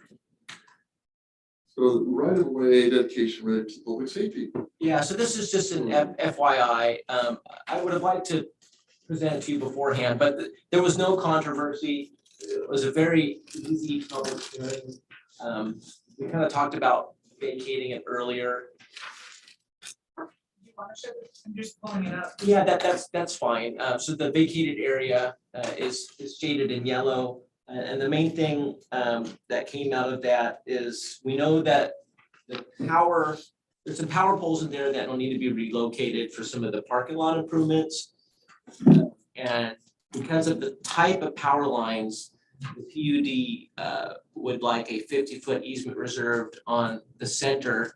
And the power lines aren't entirely within the right of way. I did a very basic map that shows things, kind of illustrate how the utilities veer outside of the right of way. That's the parcelization plan that showed we didn't need it, or we determined that. So I talked about a rock bluff, and the outline of that bluff is there, and you can see how sanitary sewer and power kind of veer outside of the right of way at that bluff. So the right of way just, it doesn't make a lot of sense in this case. And that's pretty much it. It'll be a condition you'll see as part of a recommended condition as part of the conditional use permit. And this is the background on that. I think you know right away. Well, because you don't put buildings in rights of way, and a little bit of the building needs to go in there because of the site constraints. And then the intersection, the one vacated on the intersection there. It'd be on the, what, the. Yeah, but why was that? You need radiuses for, This area? Lost right there. What's the point of that? It's not needed for anything. Okay, just do it. Yeah, if you looked at the topography or you went out into the site and looked at it physically, you would you'd understand. All right. Is that how vacations work? If the planning department feels it's controversial, it goes before us, and if not, you make the decision, or can you clarify that? Well, that's a good question, and this is one that's come up a lot over the years. And it was, a lot of counselors have changed since then. But, and this is a good time to discuss it. But the idea was when we think a right-of-way vacation will be more dicey, or where the council will have a more challenging decision before them and the commission's input would be more valuable, we want to make sure we get it to the commission. I think it would be a best practice to give them all of them, or to give you all of them. This one was, I wanted to make sure we got it done for the land use permitting. And I wanted to make sure someone didn't come out of the woodwork and for it to go nuclear. I think the probability wasn't great. And so the timing just didn't work out. So, if you want to give me a bad time for not presenting it to you in advance, that's certainly I acceptable. just wondered what normal policy Well, was. So it's kind of, Time when the director. When the planner could make that decision administratively, and he can anyway, right? But we, as a planning commission, we said, we'd like to see those vacation things. And so after that, we started seeing all of them. So for this one. yeah, and I don't recall you wanting to see them all, but if that's the case, we That's what we said. can do that. No, Not really all? You don't remember it that way? I don't know if they were slightly dicey, It was the dicey test. yeah. I thought it was council initiated, like they preferred to have your recommendation so they could be armed in their decision making to have had your guidance. That's how I remember the decision. And this one was so simple, And it's initiated by the public. but we'll have one probably within the next 6 months where we'll definitely want planning commission input. It may be it'll be like the St. Helens Marina one where it was just a lot more involved. And your input will be really vital. I'd really like to see them all, and then if it's an easy one, we move through quickly, and if it's not, then we address it. It's my, I thought we were. Well, don't those variances, There hasn't been any except for this one that you haven't seen since you've been on, since well, they come under planning decisions, don't they, if, This wouldn't, 'cause it's. no, but I mean, You haven't had any others. They're I don't adopted by recall. ordinance. Okay. Yeah, there's not a land use decision that we issue, it's an ordinance. So it's Yeah. adopted by council. But, and there's an application, someone can apply for that, vacated. Doing that on my street, over 7th Street. Street was only 20 feet wide. All this right of way was my front yard. I know that like Harold Blumenthal was Blumenthal. He and his neighbors vacated a portion. Garden. It was like $400 at that time. They all pooled together. Reasonable. I thought, I was gonna use it for my yard, not pay taxes on it, so. I didn't do they saw that on the new. Public art. Technically, it is something that potentially would come under what we do under 2.08.0808, subsection 8. Is review public programs that are referred to it for recommendations. Yeah, several years ago, Al Peterson insisted that it was a statutory requirement that they go before the commission. And when we checked with our legal counsel, that it wasn't necessarily mandatory. It's a good practice. I don't disagree with it. Yeah. But And you can make the argument there are sections, but Good to see him. I did attend the council meeting when that annexation was proposed and nobody spoke against it, so. Vacation, yeah. Vacation, thank you. Right, to our last item, it's an item, I have a placeholder item, proactive planning commission discussion. There's also at the very bottom, I noticed the planning commission interview committee recommendation didn't make it up into Oh. discussion items. I just want to point that out, because it could be missed, it's just above FYI. I'd like to jump on that now. Bump that, now, yeah, I think so, too, just because it's important that we do that today. Yeah, it's a timing thing. So we were able to get the timing to work out like clockwork with the advertisement, when that ended, when we got the applicants and when we're able to convene the planning commission interview committee, which happened to be last night. Did that work out? Yeah, it was good. Asked me to, Didn't work out for you. I seen that in See- your section, but it worked out. asked me to help out and I didn't see it. Jeannie, how you got magic on even on that? I know, on this laptop's coming in handy. But it worked. Audrey was able to attend all of the interviews, so Yeah. She's right. the timing worked. Potential that for you. So I don't know if one of you who were there would like to talk about that, or I can certainly summarize if you'd like. One of them should, because I had to leave before the decision was totally made. Well, I think we had 4 great applicants. We've never had so many when I've been around, No, which is great that there's more people coming up. I'll go right to, we decided Russ Lowe, who's in heavy construction, large construction company. And he's in Ireland right now, but he's retiring, he lives down the waterfront. And he, I think, from all of it, I don't speak for them, but I mean, I get that we came to the conclusion that with what's going on in the community and the new development and everything, to have someone with his knowledge and experience and with large construction projects would be ideal to be on the planning commission. you could read my notes, huh?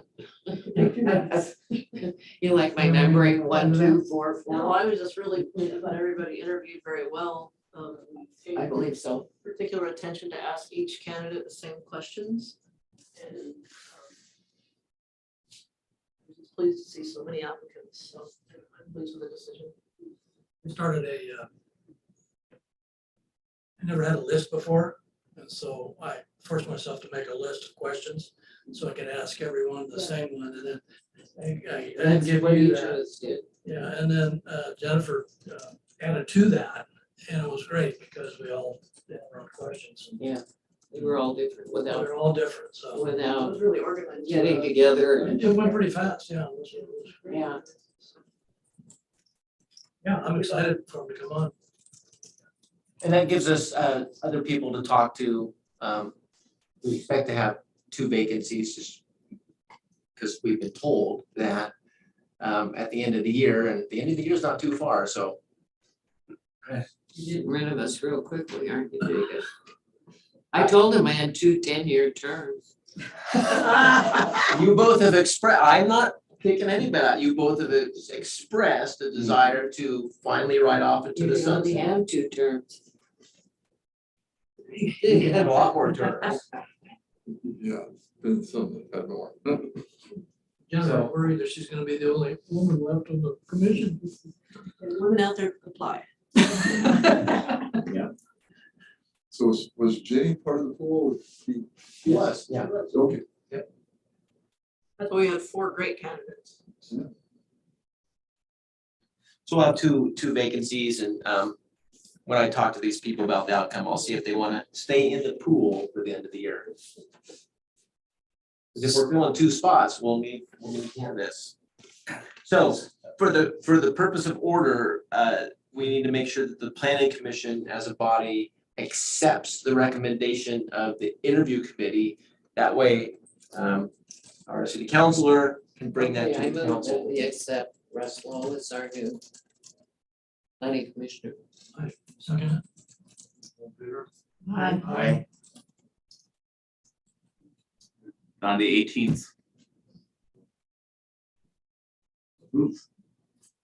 He doesn't know he has to get up at 3 in the morning though for the next meeting. No, I think he does. He said, you know, I Yeah, talked to him. no, he. It was up at midnight when we talked to him at 3. Was it? Yeah. Yeah. I think it was. Well, I know I call at 11, not him, but He was sharp for midnight. He didn't look tired at all. When you got 700 employees, you Yeah, got. I guess you could, yeah. All right, good, thanks for bringing that up first. Hey, really hot for your information items, PAC meeting for you next week, 17th, and then Steve, Russ, Jennifer is here tomorrow at 4. All I have. Do you have any FYI? I can't think of anything. There was so much FYI in the semi-annual report that. There's a lot of. Yeah. is there something to discuss with the planning commission discussion or? Yes, yes, there is. Yeah, so there was a memo attached, and we did some track changes as staff to a draft procedure. Right. And then the original was also printed and placed before your seats. So you had the unedited version, if you felt you needed that. This is a continuation of the discussion about proactive procedures. And it's kind of evolved from last month when we talked about having a placeholder, you know, whether or not that's required or not is one thing. If it should be under its own heading, if we do get a request. But basically what these procedures are is if a planning commissioner has an idea of a pro-action item, it provides the pathway, an organized pathway to present that to the body. Which is very simple, straightforward, and easy to understand. Concise, is that it? Yeah. Yeah, so so Jennifer, Russ and I worked on this and then we distributed it to Jacob and Jenny and for their comments and input, and I appreciate that. We appreciate that. So kind of had a few thoughts on this, kind of going bullet point by bullet point on it. If we can just, so it sounds like 10 business days is 10 business days just to have a submission before the week prior to the scheduled planning commission meeting was thought by staff to be too short. And then there was a suggestion of 30 days, but then that makes it, I think, maybe too short for the commissioner. So I was thinking maybe 20 business days before the week prior to the scheduled planning commission meeting. So basically a 27-day lead. 27-day lead. And then the idea is that I also know if we jump ahead to item 3, staff will make sure that the proposal contains all of the elements it's supposed to have in it. Number 1, it's on time. Number 2, it has all the other elements in item 2. And then put it on the next agenda. And so if somebody submits it late, even 1 day late, the idea would staff, it would go on not the next agenda, but the one that is the qualifying, the next qualifying agenda will say on the agenda for the next qualifying planning commission meeting. So the idea is we get it 20 days ahead plus 1 week. So there's 20 full days to review it. So staff has a chance to comment on it. And if staff doesn't have a chance to comment on it, I think the comment would be, we did not have a chance to review this.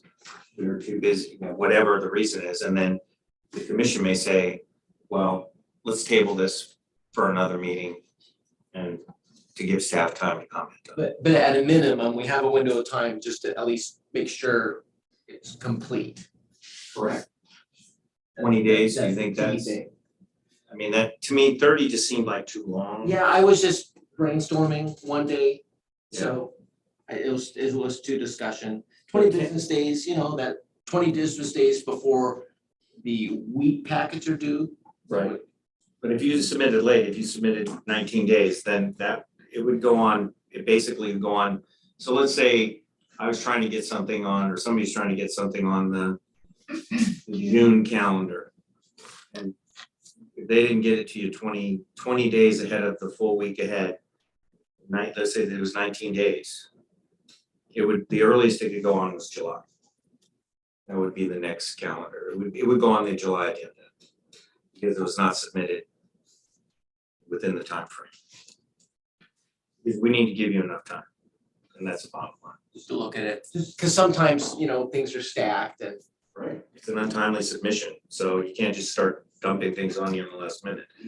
And then even if you don't have enough time, for whatever reason, I think it's staff should just say, this thing basically meets, you've dotted all the i's and crossed all the t's, but we have no comment beyond that. And then the commission could say, we want staff input, let's delay this another month, or whatever the commission may want to do.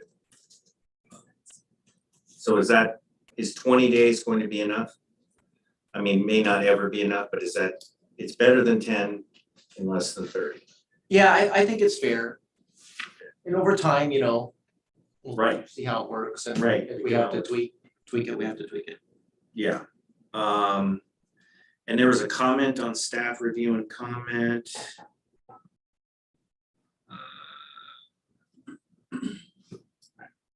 Yeah, that was just, just thinking about it. We can put if desired, that way it's not a requirement that you comment, but we can put if desired by if desired by staff. Yeah, and it kind of contradicted the language in 3 where staff may comment. Okay, if desired by staff.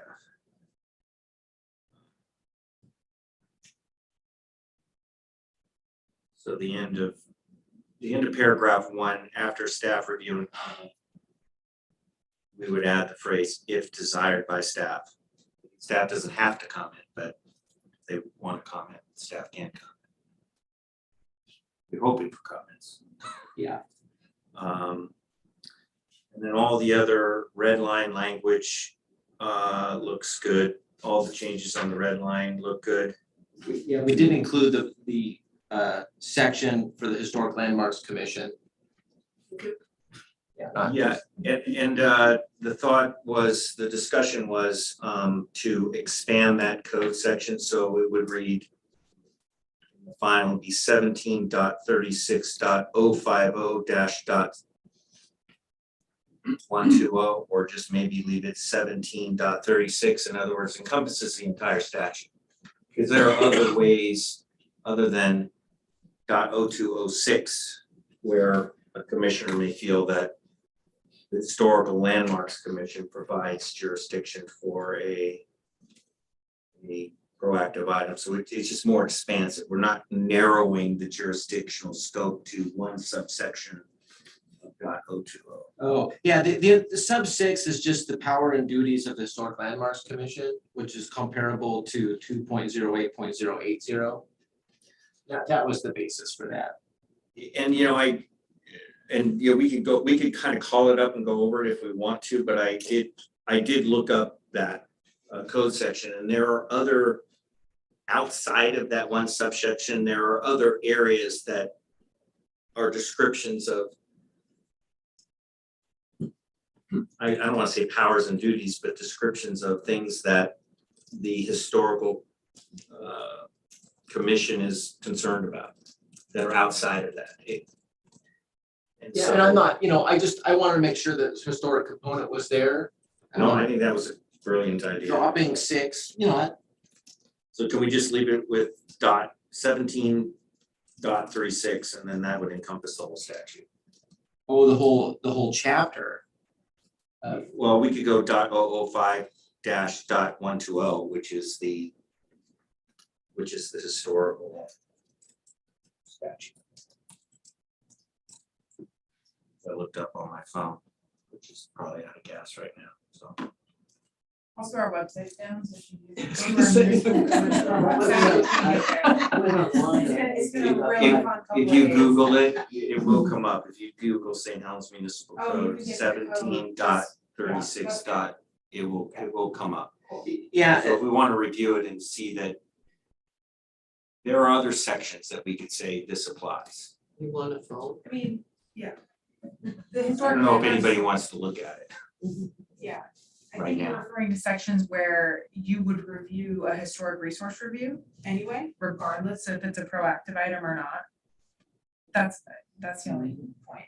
It's fine to be broad though, I'm fine with that, it's not gonna hurt. it's not gonna hurt anything. I think we're okay unless somebody really wants to go over the statute. So, Nope, it's- No. okay, so we can change it to 17.36.005 dash .120. So that'll actually, I guess to be totally correct, it would be 17.36.005 to 17.36.120. So you're trying to Gee, encompass all of the sections of that chapter. Correct.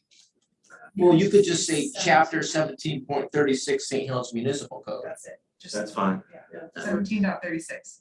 Yeah, you scared me when you said the whole chapter, but yes, But basically, that's what you're. okay. That's fine. 17.36. Sits within it. Yeah. And then B and C,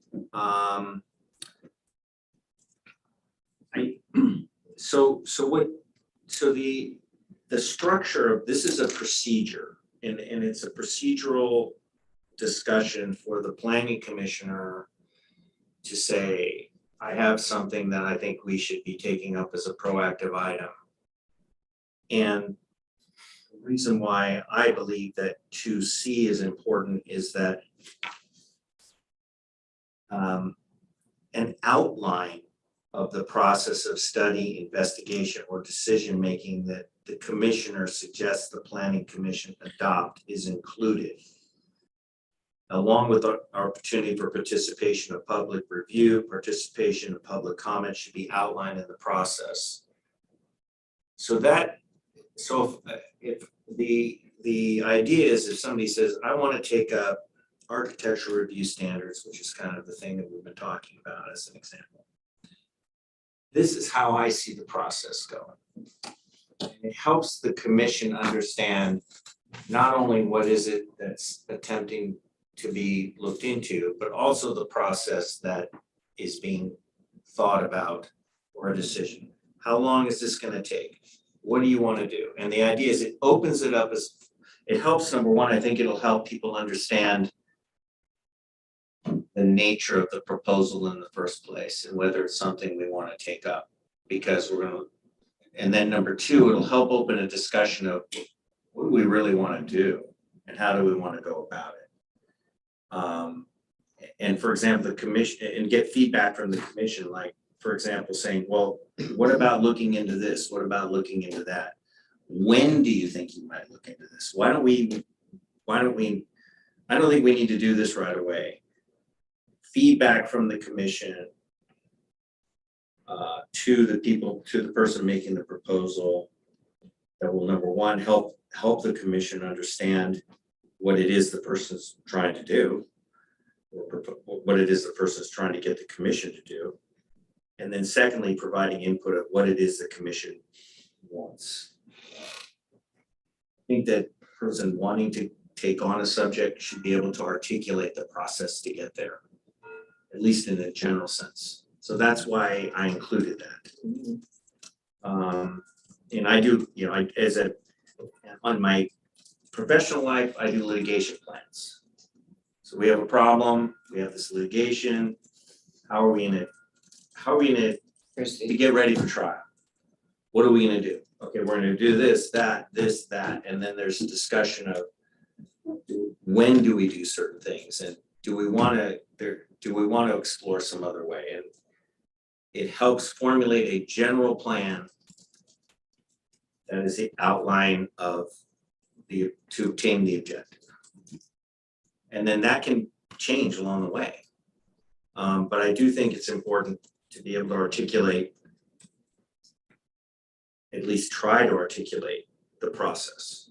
So I'd like to leave that in there, because it makes it harder to submit something too. It's one thing to say, I have a great idea. It's another thing to say, this is what I think needs to be done, or my suggestion of how the commission can go about making a decision. You think there should be more meat and substance to the proactive suggestion? Well, it's just an outline. It just says an outline. It should outline the process. That's it. It doesn't have to be some giant thing. It's really very much an outline. It's, bullet point type thing, and timelines and budget. And public, when is the public gonna participate in this process? How are we gonna get the public involved and get their input?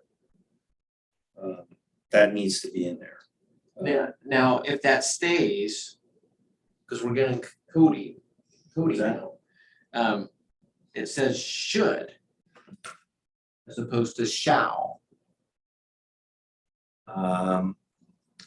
I would change it to shall. And that's just a question. I mean, I think, It's, it's a balance, right, of getting too detailed with the proposal, because you don't, at that point, you're opening it up for staff to critique it, right, and how, for example, you mentioned architectural standards, right? What's the process of adoption for architectural standards? That's a question for staff to answer, not for you to come up with a proposal for how to adopt architectural standards. So it makes more sense to say, I want to tackle architectural standards to staff and ask us, how do I get to the end game? Rather than spending all your time saying, here's the process for adoption for architectural standards. It should have a public forum and then a city council meeting and then I feel like what Jacob's trying to say is let staff, the technical experts on how to adopt architectural standards. Rather than wasting your time trying to come up with a process. I think it's just gonna depend on what proactive item you take on. I think he wants more than just coming up with a subject, so Yes, I agree. Right, I and think then that's throwing why- it that's on. why I it started might saying just there be should a a matter balance. of There 4 should or be a 5. balance. Yeah, There should be some meat to the proposal, but don't get so nitty gritty That's that right. that you are outside of your wheelhouse of figuring out how to Right, get to the end right. game. You don't really know what Let you're staff talking about, do, but yeah, let staff someone else on do the what they commission. do best yeah. and provide We're gonna feedback. do marshmallow how balloons. about may I'm stuck outline on that? those We'll now. leave it as a, Skip all. hey, this is what I thought would be the way to do it, but staff could just shoot I'll it do down and the, say that's not the way we should go about it, or. Right, or, hey, public forums take a lot of other staff, we have to communicate with all the right people and make sure we can have a public forum on that, if you're saying, I wanna have a public forum on this. It's not just, then you're, yeah, How about may outline? That way it's not required, but if a person wants to make suggestions, they can, and then it's an optional item. It doesn't have to be a required item. Because it sounds like, but I think it should be in there that, to me, the strength of the proposal kind of potentially depends on how are you gonna make the decision? right. I appreciate something like that being in there. When I first heard about this, and keep bringing it to the vision, it's like, it's so dreamy, we could do something really cool, I don't have any idea what we're doing, but it would be really cool to do all these things. So to have some substance to it, Mhm. put your money where your mouth is kind of, Right. so Right. that's good, but it also, I don't wanna quill the good idea guy who doesn't know how to do it. Right. I'm that guy. So, you know, I got this great idea and she knows how to do it. And so Yeah, I bring it up, you know, "Oh, I can take that on, and, you know, I can fill out all the outlines. Or you, the staff. Yeah. well, How about having some end game, basically? Yeah, What you, define the what end you- product. and let the middle portion go to wherever it has to go. Yeah. I just didn't wanna volunteer putting all this effort into coming up with a public participation plan, when in reality that takes more coordination with all the Right. people at the staff who actually are gonna right. develop that and implement it. Well, here's more of the thought is, where along the way will the public be involved? It's really an outline, like, I think we should study, number one, what do we already have on architecture, right? Yeah. And then number two, we should study, the type of elements we want in architecture. Right. And then three, once we have an idea of what we want things to look like, we should get the public involved. I mean, it's really kind of very basic outline. Not anything detailed, not, you know, on November the 5th, we're gonna have a meeting with the public. It's more very, very general outline. Brainstorming outline. Yeah, that Yeah. people can see kind of the path. And then somebody can say, well, wait a minute. Shouldn't we be asking this person about that? Maybe we should have input from this thing. Okay, let's get that added there. And then, you know, staff may say, yeah, we can't have public involved in this until it's much more defined. Yeah, so maybe this item should just say, depending on what the, you know, product is, they may outline a process for public involvement, you know, make all of these optional, because it could be something super simple that doesn't need all of this. Well, I'm gonna go back to Dan's thoughts here, and I think they're important, and I really think the outline is just that, and I do think that I wanna do 5 things, and then you come up here one day, but you have no idea how any of them are gonna get done. I do think you before you come to the commission and say, I think something should be proactive, I do think the processes need to be thought through a little bit of how you're gonna get there, and Sure, there might be a city staff person's already doing that job. Right, do the research first, Yeah. yeah. brief outline, brief outline. Yeah, so it's not, the brevity intent is not clear. So we should say should, I like should, May. well, may makes it optional, Yeah, but it's I mean, also I think it could be depending- it's also shall. Depending on the Shall, topic, shall it? depending on the topic, yeah. If brevity is emphasized, yeah, that kind of covers. then Shall shall is less. briefly outline. Suggested a process of study. Shall briefly outline suggested process.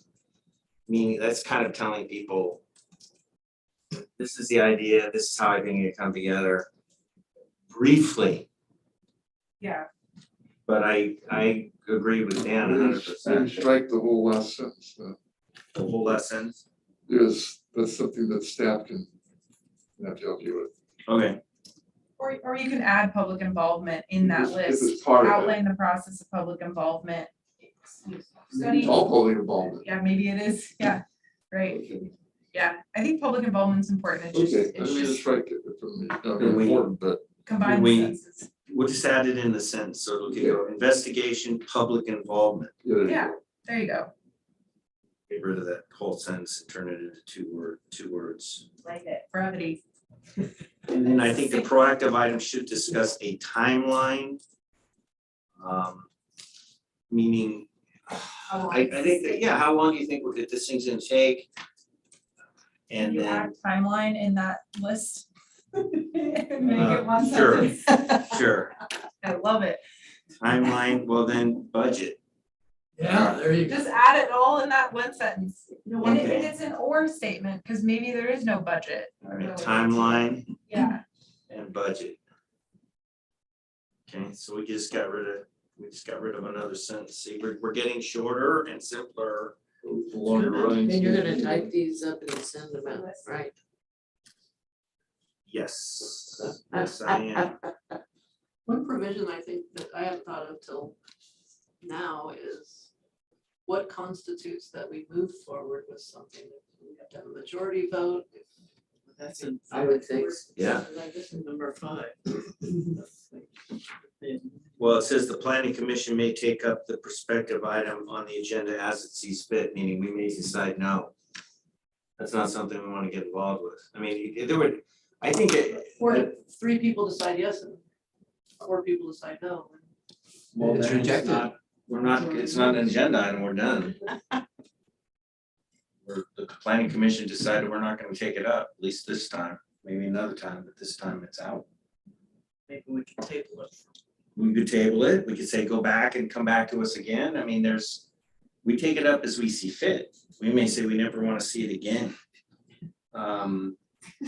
So. They might boot you off the commission. Leave, get out. That's such a bad idea. No. Can't believe you thought of it. So on 3 would be, all the red lines are good, and then the next qualifying would be before next qualifying planning commission meeting if 1 and 2 are met. Okay, qualifying. Meaning by qualifying, it's just, I don't know if that's the right word there, that the time. In other words, if you're late, it goes to the next one, that's all there is to it. It has to be a timely submission. Yeah. And then 4, in considering proactive item, the commission shall include as a basis for its determination, A, determination of jurisdiction for 2A and reasons for 2B. I think that's important, and it should, in my opinion, should remain in, because if we don't have jurisdiction, we shouldn't be talking about it, and we should, and once we determine that we have jurisdiction and we make a ruling that we have jurisdiction and why, then whatever it is we come up with is going to have potentially, you know, at least whatever force of law we have, it will go forward under that. If we just take up items and we don't make determinations of jurisdiction, somebody later challenges our jurisdiction for whatever reason, we have no record of why we thought we had jurisdiction. So at least for the time being, I think it's good. And I think this came up today when Jennifer and Russ and I were talking about this. I said, oh, there was something came up. We should have this before us. And Jennifer said, well, is that something that's within our jurisdiction? And I said, well, yeah, it is. And then I started looking it up and I couldn't find it. Turns out it wasn't. And I said, that's a perfect example of why it is that we need to have Good, you're rehearsing it already. jurisdiction before we make any moves. Shouldn't they go with the, Yeah, whether or that's not pretty we funny. accept it or not? That is funny. Yeah, so I do think it's important. I think it's very important. So then B, I think that I'm gonna resist putting that in there, and the reason is that if the way I review our statutes and the way that we can have our ideas and plans, and if they don't align with the city, then the city has a choice. They can reject our plans. Council can reject our plans. Or council can change the strategic plan. I think we should definitely, I think one of the input that staff would tell us is, well, you know, this plan that you guys are working on goes against the strategic plan. But that doesn't mean that we can't work on it if we want to.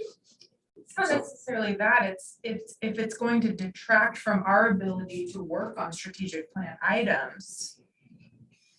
Let us know and then we'll figure it out. Well, that's what that's saying, is that we have to make that clear to you all in your determination on whether or not this is an item you see fit. We have to let you know, hey, I've got these competing interests that council has obligated me to work on. Guys. Yeah, so what B is if it became, you know, if staff feels like we're in this tug of war. So we have the strategic plan items and some of the stuff we've talked about before, like residential standards, it is in the strategic plan from past discussions. But if, come on, Tad, this is an exciting. I thought I was a trooper, but. We're getting to fire hydrants. Thank you. So the idea behind that is, because I'm trying to think of, okay, you know, we have these rules adopted and the composition changes over time and you got different personalities and stuff. And, you know, the council, well, we want this in the strategic plan, this needs to happen. And then the planning commission, well, we have this one, want this to happen. And we feel like we're the rope in a game of tug of war. And that's what I was thinking in writing this. It's just, Okay, and I'm with you there, but I don't think that it should be a gatekeeping item. If we decide to move forward with an item and staff says, hey, look, we're working on this for council. But if the item requires our time. Well, you know what, we would say, we're not gonna ask you for your time. We're gonna go in a different direction. That's the procedures. I mean, it will, if it's within the planning commission's jurisdiction. It may or may not require your time. We could say, you know what, staff can't work on this, we're gonna ask for a consultant. I mean, there's more than, it is not a gatekeeper. And, you know, maybe staff says, you know, you may say, well, you don't have time to work on things because you simply have other things that are going on. In which case we would say, okay, well, we still want to go forward with this. We need to figure out a way to fill the gap. And that's what we're gonna do. But our jurisdiction is to look at things even if they conflict with what the strategic plan is, because we have the ability to advise the council and say, we think the strategic plan is going not in the right direction. And staff could say, look, we're not gonna work on both these things at the same time. In which case we may say, you know, the council is the boss. We are the planning commission. Work on what council wants you to work on, and we will do the best we can with what we have. Or we may say we don't want to do it. In which case, On the other hand, the reason we want to take these proactive things on is to help the planning staff and all the other needs of the city. So there's so much to do within the strategic plan.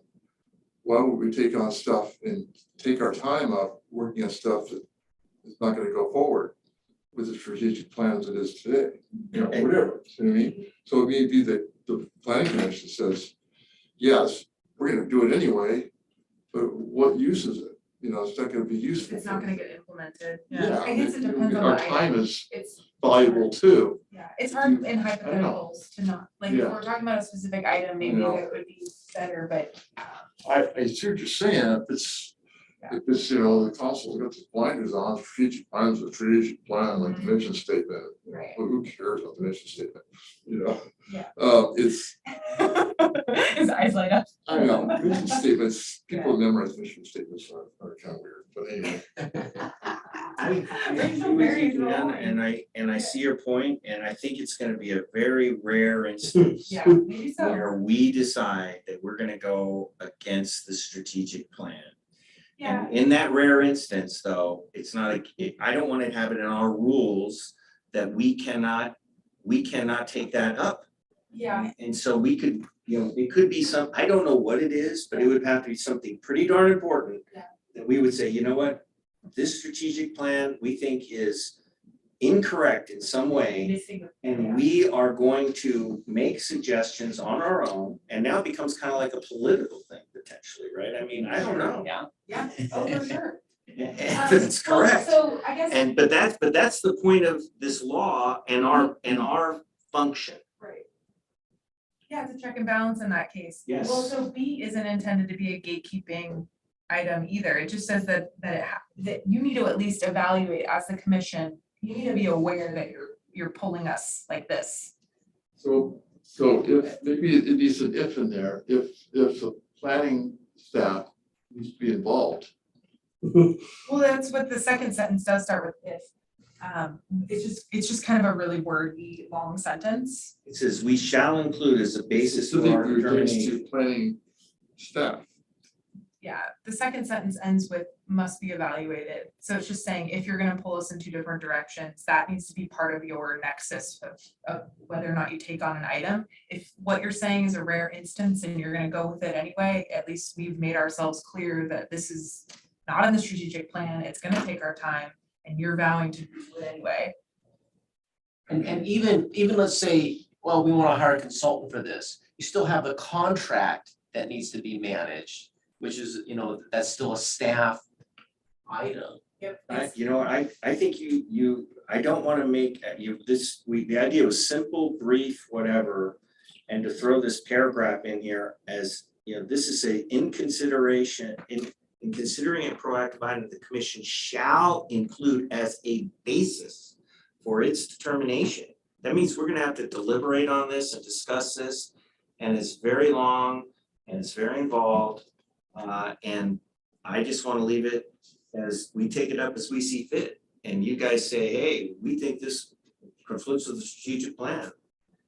But I don't think we should be spending time on whether it's aligning with it, which part it goes into, as part of our.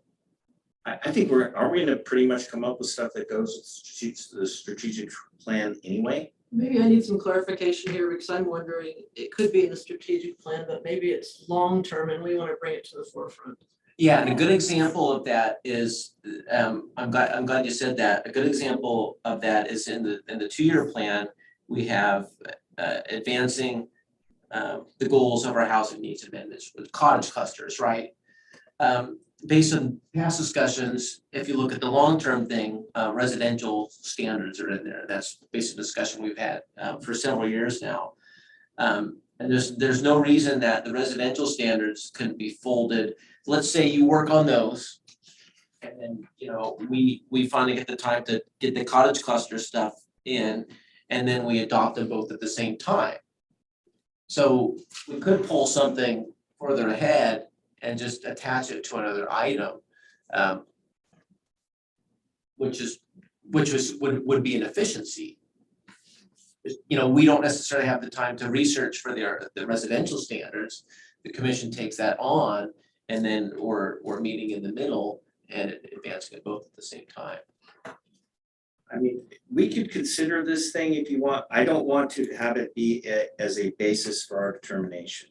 I guess part of that discussion is, because B and C are somewhat related, as far as just trying to preserve our time to do our daily tasks. So part of this discussion is, how do you feel about C? Which doesn't talk about the strategic plan, but it just talks about staff availability. And as staff, we could talk about the strategic plan stuff in that, even though it's not mentioned, or whatever else is happening. Yeah, that's a good point. C kind of covers the concern I had, and I thought B was trying to capture, but C pretty much does it.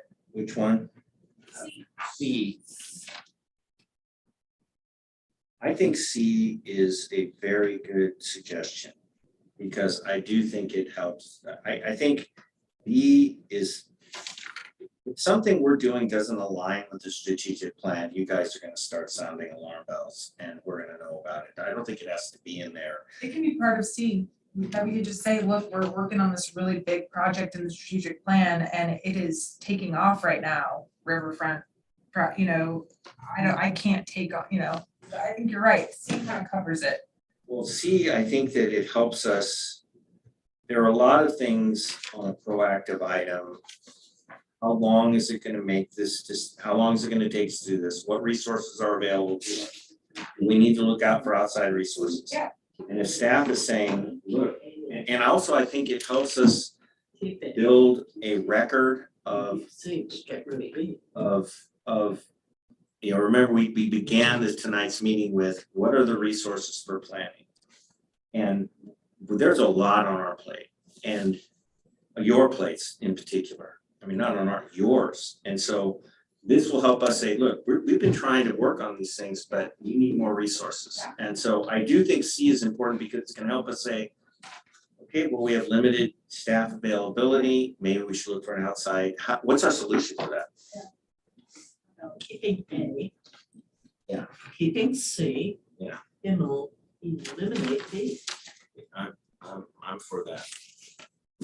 And this was working on it one day, I thought you had Yeah. it spread So- down already. first pass. You did, I know. I know. D is in line with what you were talking about before, I think. Will there be any expenses, and if so, I don't.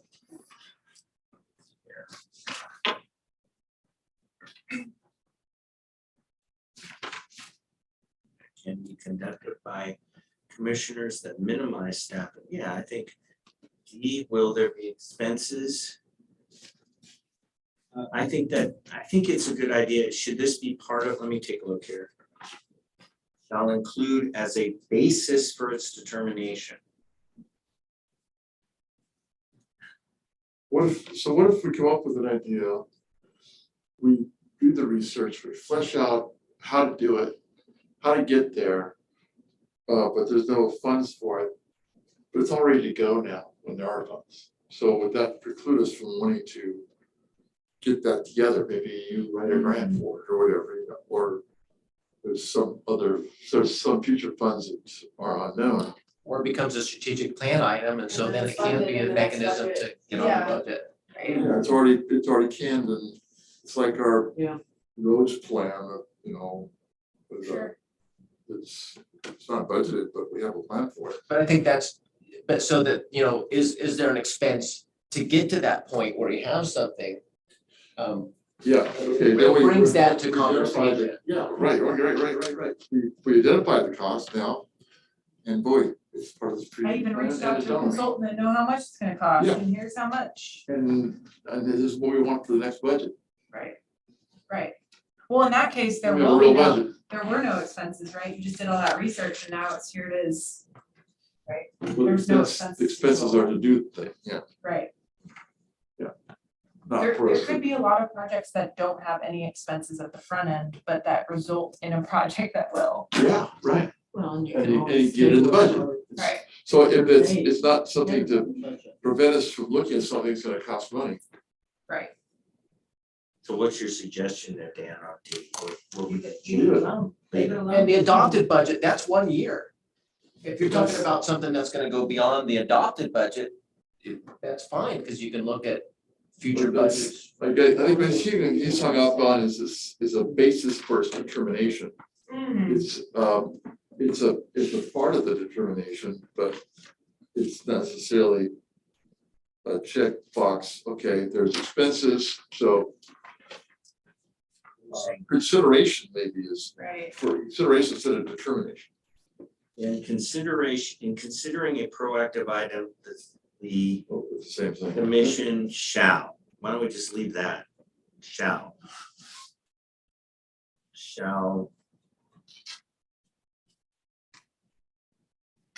discuss.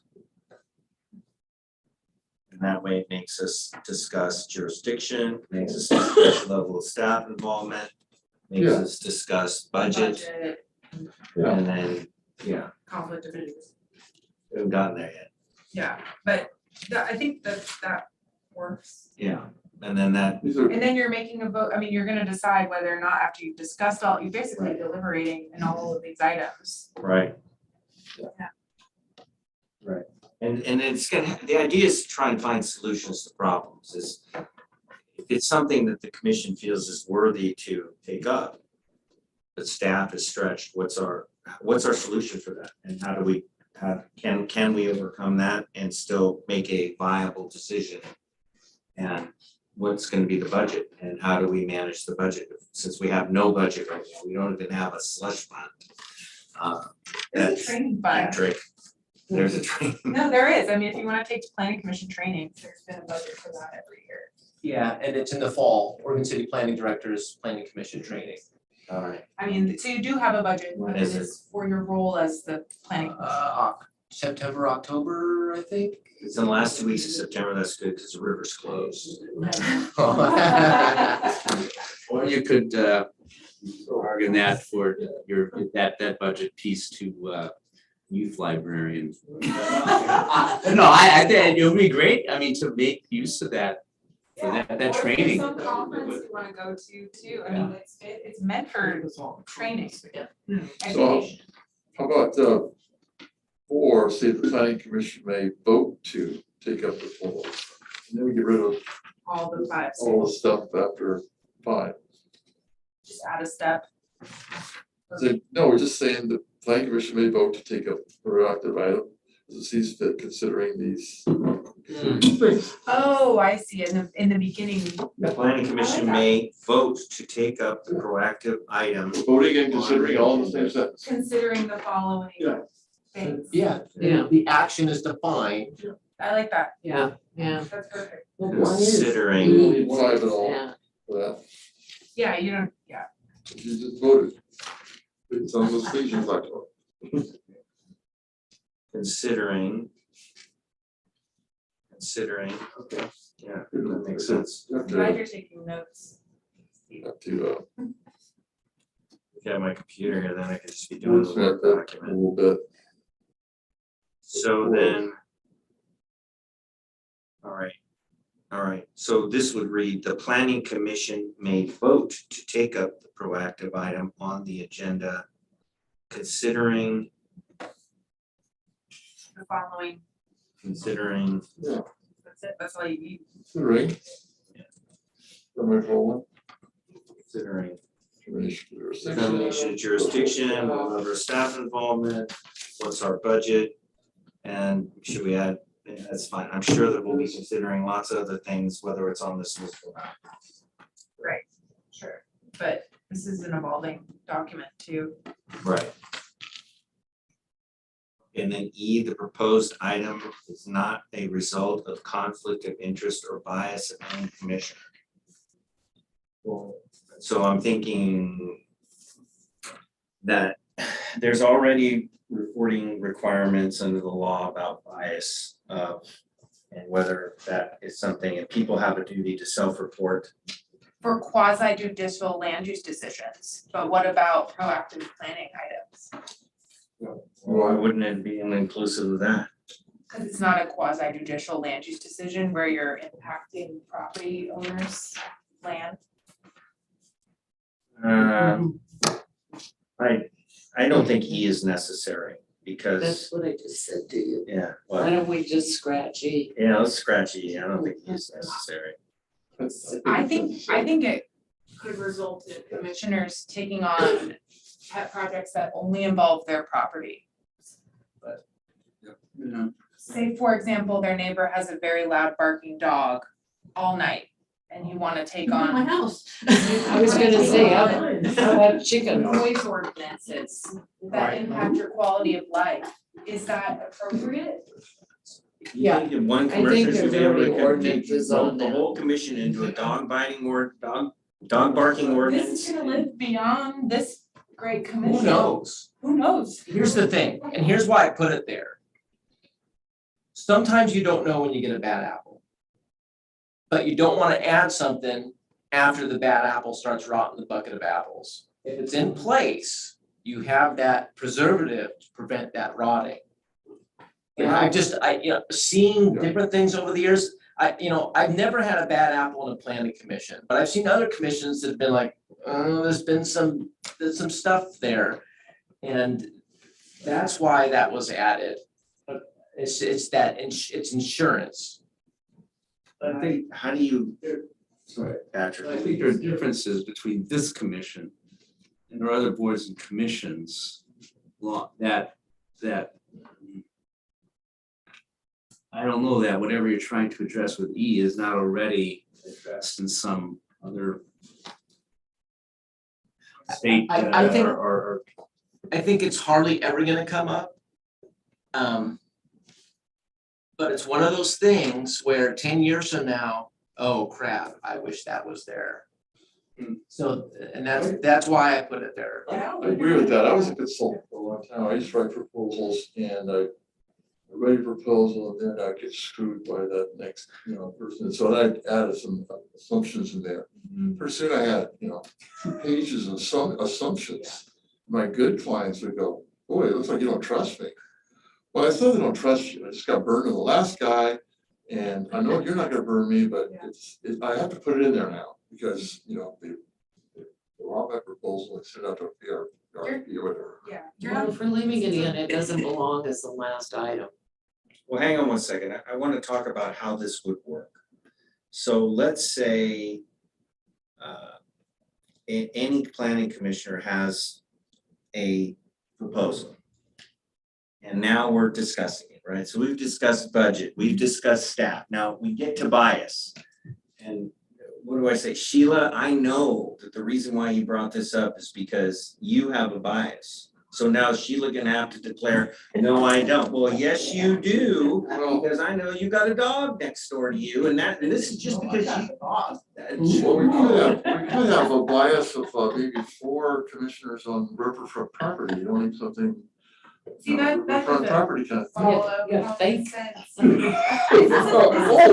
say, is that what I toes? You say 4, or is it 5? We all picking on. What is somebody that's coming on? Is 4, right? 3, That's 4. 5. Can you see anything 6 from your maybe. Second Where do you Street live? house? We're all on Riverfront. It's I'm not a riverfront. Oh, well, then there's only 4 of us. Anyway, I'm not picking on you, but Yeah, Well, that's maybe you could go down the Where's poor this guy at? that lives on the other side of the tracks. Right, right. It's a hill. Well, I just think it really kind of results in almost a personal attack on What people that bias? they want to bring it up. And I think it really can lead to the wrong. I'm just thinking, somebody brings it up and suddenly it's like, how do we bring it up and talk about it? And the person says, what? I don't have a bias. I want to see architectural standards. I think they're going to help our city. I think that's Well, a- that's because you just want it to be blah, blah, blah. I mean, I just think it can really turn Yeah, into but a very that negative condo, thing. that's 6 stories high in Great Cliffs Park for ease of access to your kayaking. You could just go down the elevator. That's right. I just want the ramp to the kayak. You want a ramp from in front of your house That's into right. the 6th I floor. want a chair. A chair. No, but I'm really trying to eliminate a problem of where we end up devolving our decisions into a personal attack on the person that brings it up, because honestly, everybody has biases, everybody does. And I think it's incumbent on people to disclose them, and that's what the law is. I think there's ethics, and I think they extend well beyond land use decisions. If you have some dog in that, you need to tell people. And if it should turn out, and declare it, and maybe what we should do is say at the beginning of our discussions, does anybody have any conflicts to declare? And then that's the time to declare them, and if not, does anybody have any challenge to the, How's that any different though? It's just different wording, it seems. well, Yeah. you say it at the beginning, you make people say it. So you That's make it procedural rather than a basis for ultimate decision. It's kind of Right, like. you have a duty to pledge disclose your This is not a basis anyway. This is just we're voting, taking up, we're considering these things. I That's think one it's thing we're important to considering. disclose it. I'd be more comfortable if they had to disclose, hey, I have an undeveloped property and. I'm not saying it these shouldn't be setbacks there, and it's then- just in the wrong place. Where do you think it should be? It needs to be up with the proposer. This can't be it Oh, shouldn't be it's a part of bias. the proposal. Yeah, not the last thing item on the list. Sure. I see what you're saying. Yeah, That is not being made as a, yeah, I think that makes sense. So add an E. but why would we need to say it? You have a duty to declare your conflicts. We. You have a I think duty. it's the same as having, Proposal shall not be something that is, I don't totally agree with that. When seatbelts first started in cars, people said, this must signify your car is unsafe. No, it's just available there for you to be safe. Somebody who is actually gonna make a decision to be proactive. Okay, so let's say this, it's not a result of bias. What does actually that mean? Why don't you define that? Conflict Legally. of interest is the more important one, in my Well, opinion. conflict of interest, okay. There's 2 parts to that. Okay, but bias and conflict of interest. It's not a result of conflict of interest. So now somebody says, I don't have a conflict of interest. And and everybody says, yeah, you don't have a conflict. Then a year later, somebody says, you had a conflict of No, interest that's not. because of something or other. I'm just trying to avoid personal attacks on people. There's a body of law that's on the books about the ethics that and judicial decisions about what our duties are.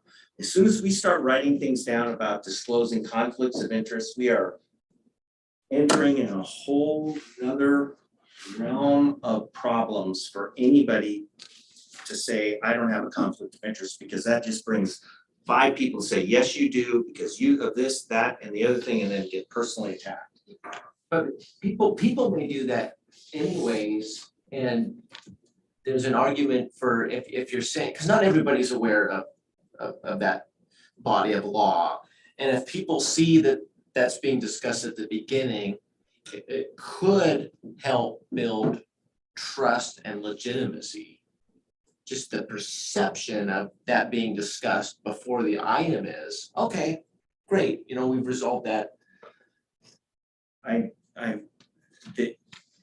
We're already under a duty to disclose conflicts. And you're gonna say, I don't have I understand what you're saying. I got a book on ethical standards when I got this job. And I read it. And I think that, and it's very defined on areas where people are supposed to disclose whether they have ethical conflicts. And I think these are things that people can bring up and say, and if they didn't, then that would be a problem. When we start making up our own standards, that is really a slippery slope for a person to say, I don't have something, or to be confronting them. What is it? It's a very broad thing. It's not a conflict of interest. What the law says is that the law is very well defined on when ethical conflicts need to be disclosed and when they do not. Okay, but when we start our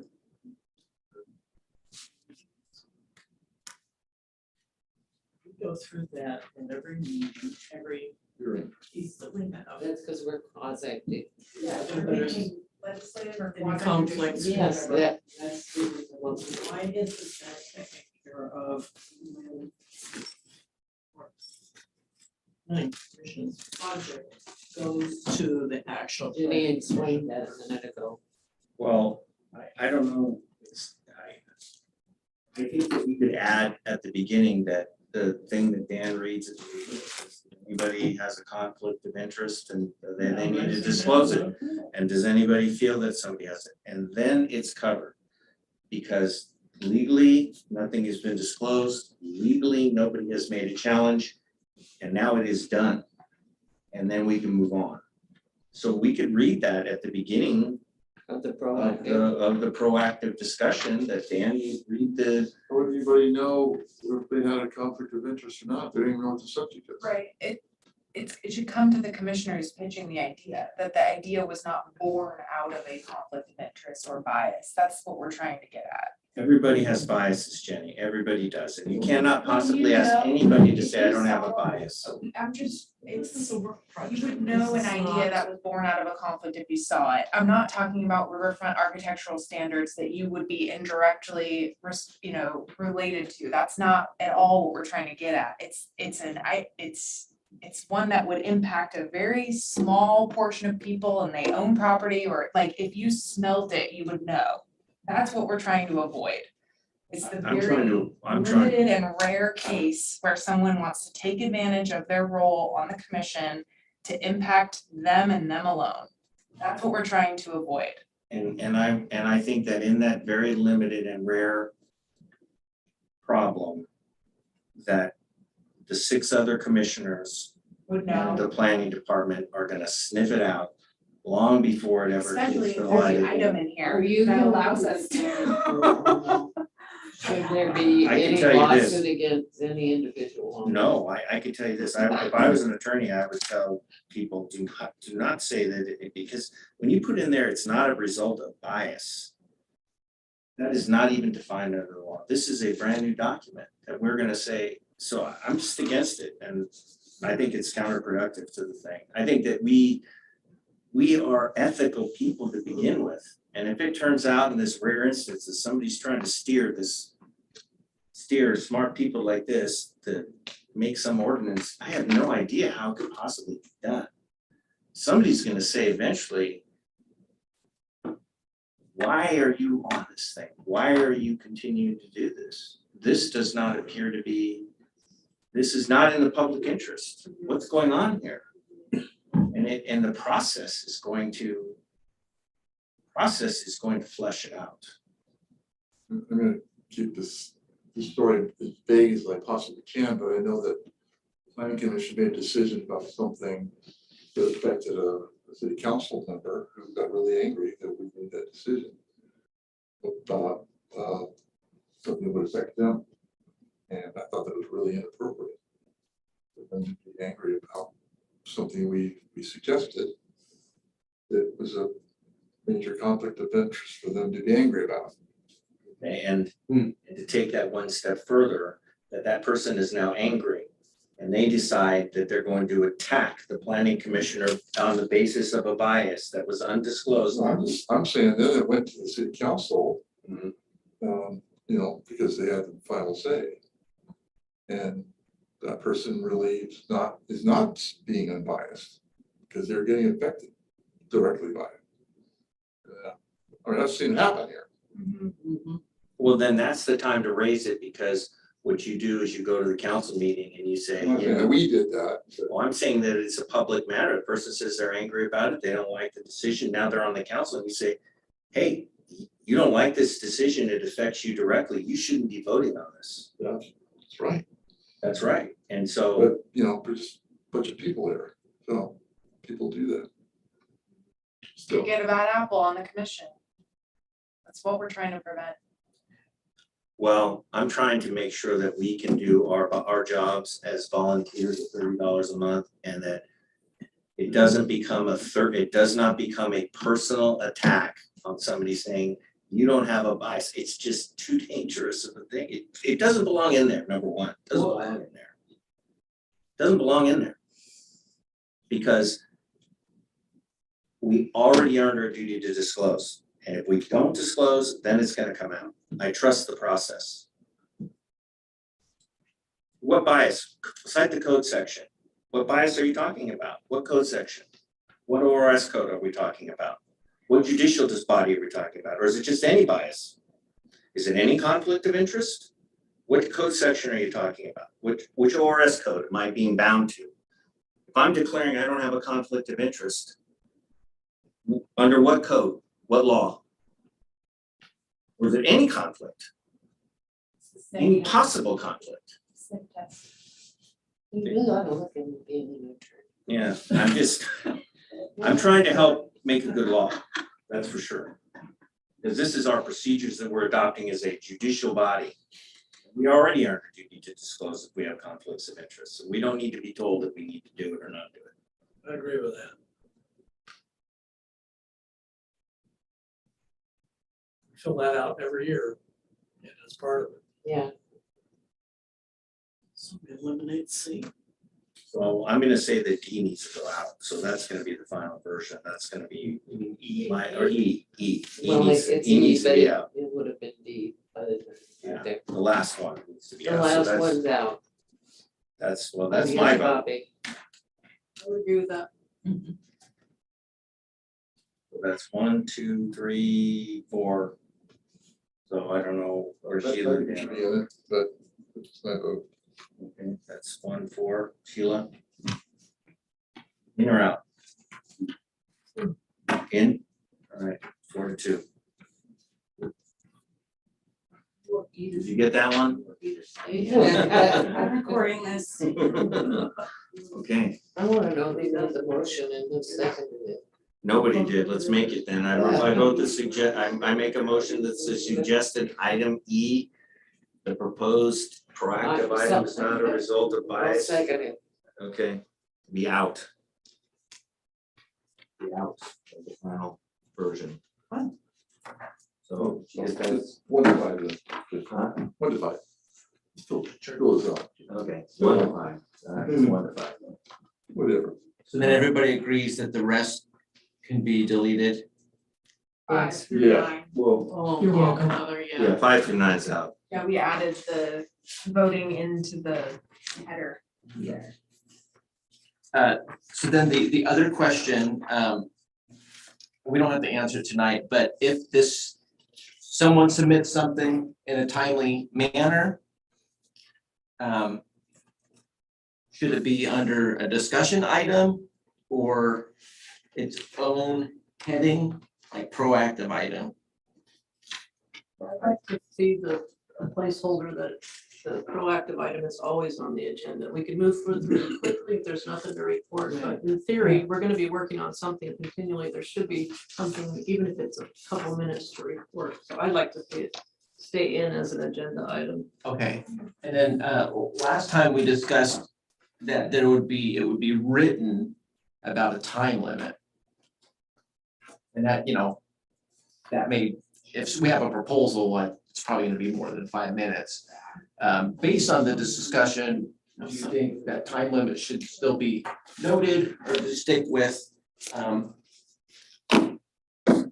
proactive item and see how it works? I would say don't put a time limit on it. I mean, No we'll give the public 5 minutes, but we put a lot more effort into what we're doing here. And there shouldn't be a limit. No one's gonna carry on like the public does. Yeah. Okay. I think. Everybody agrees with that? Yep, Yes. ready for an adjournment? What I will do is I will type up these things and then submit them for final approval, discussion and potential approval for adoption at the next meeting. We're pretty close. So this will be these are our procedures for adoption of the proactive item. Thanks for working on it so hard, you guys. All of you. Right, we're adjourned. We are. We didn't have any 3 item items.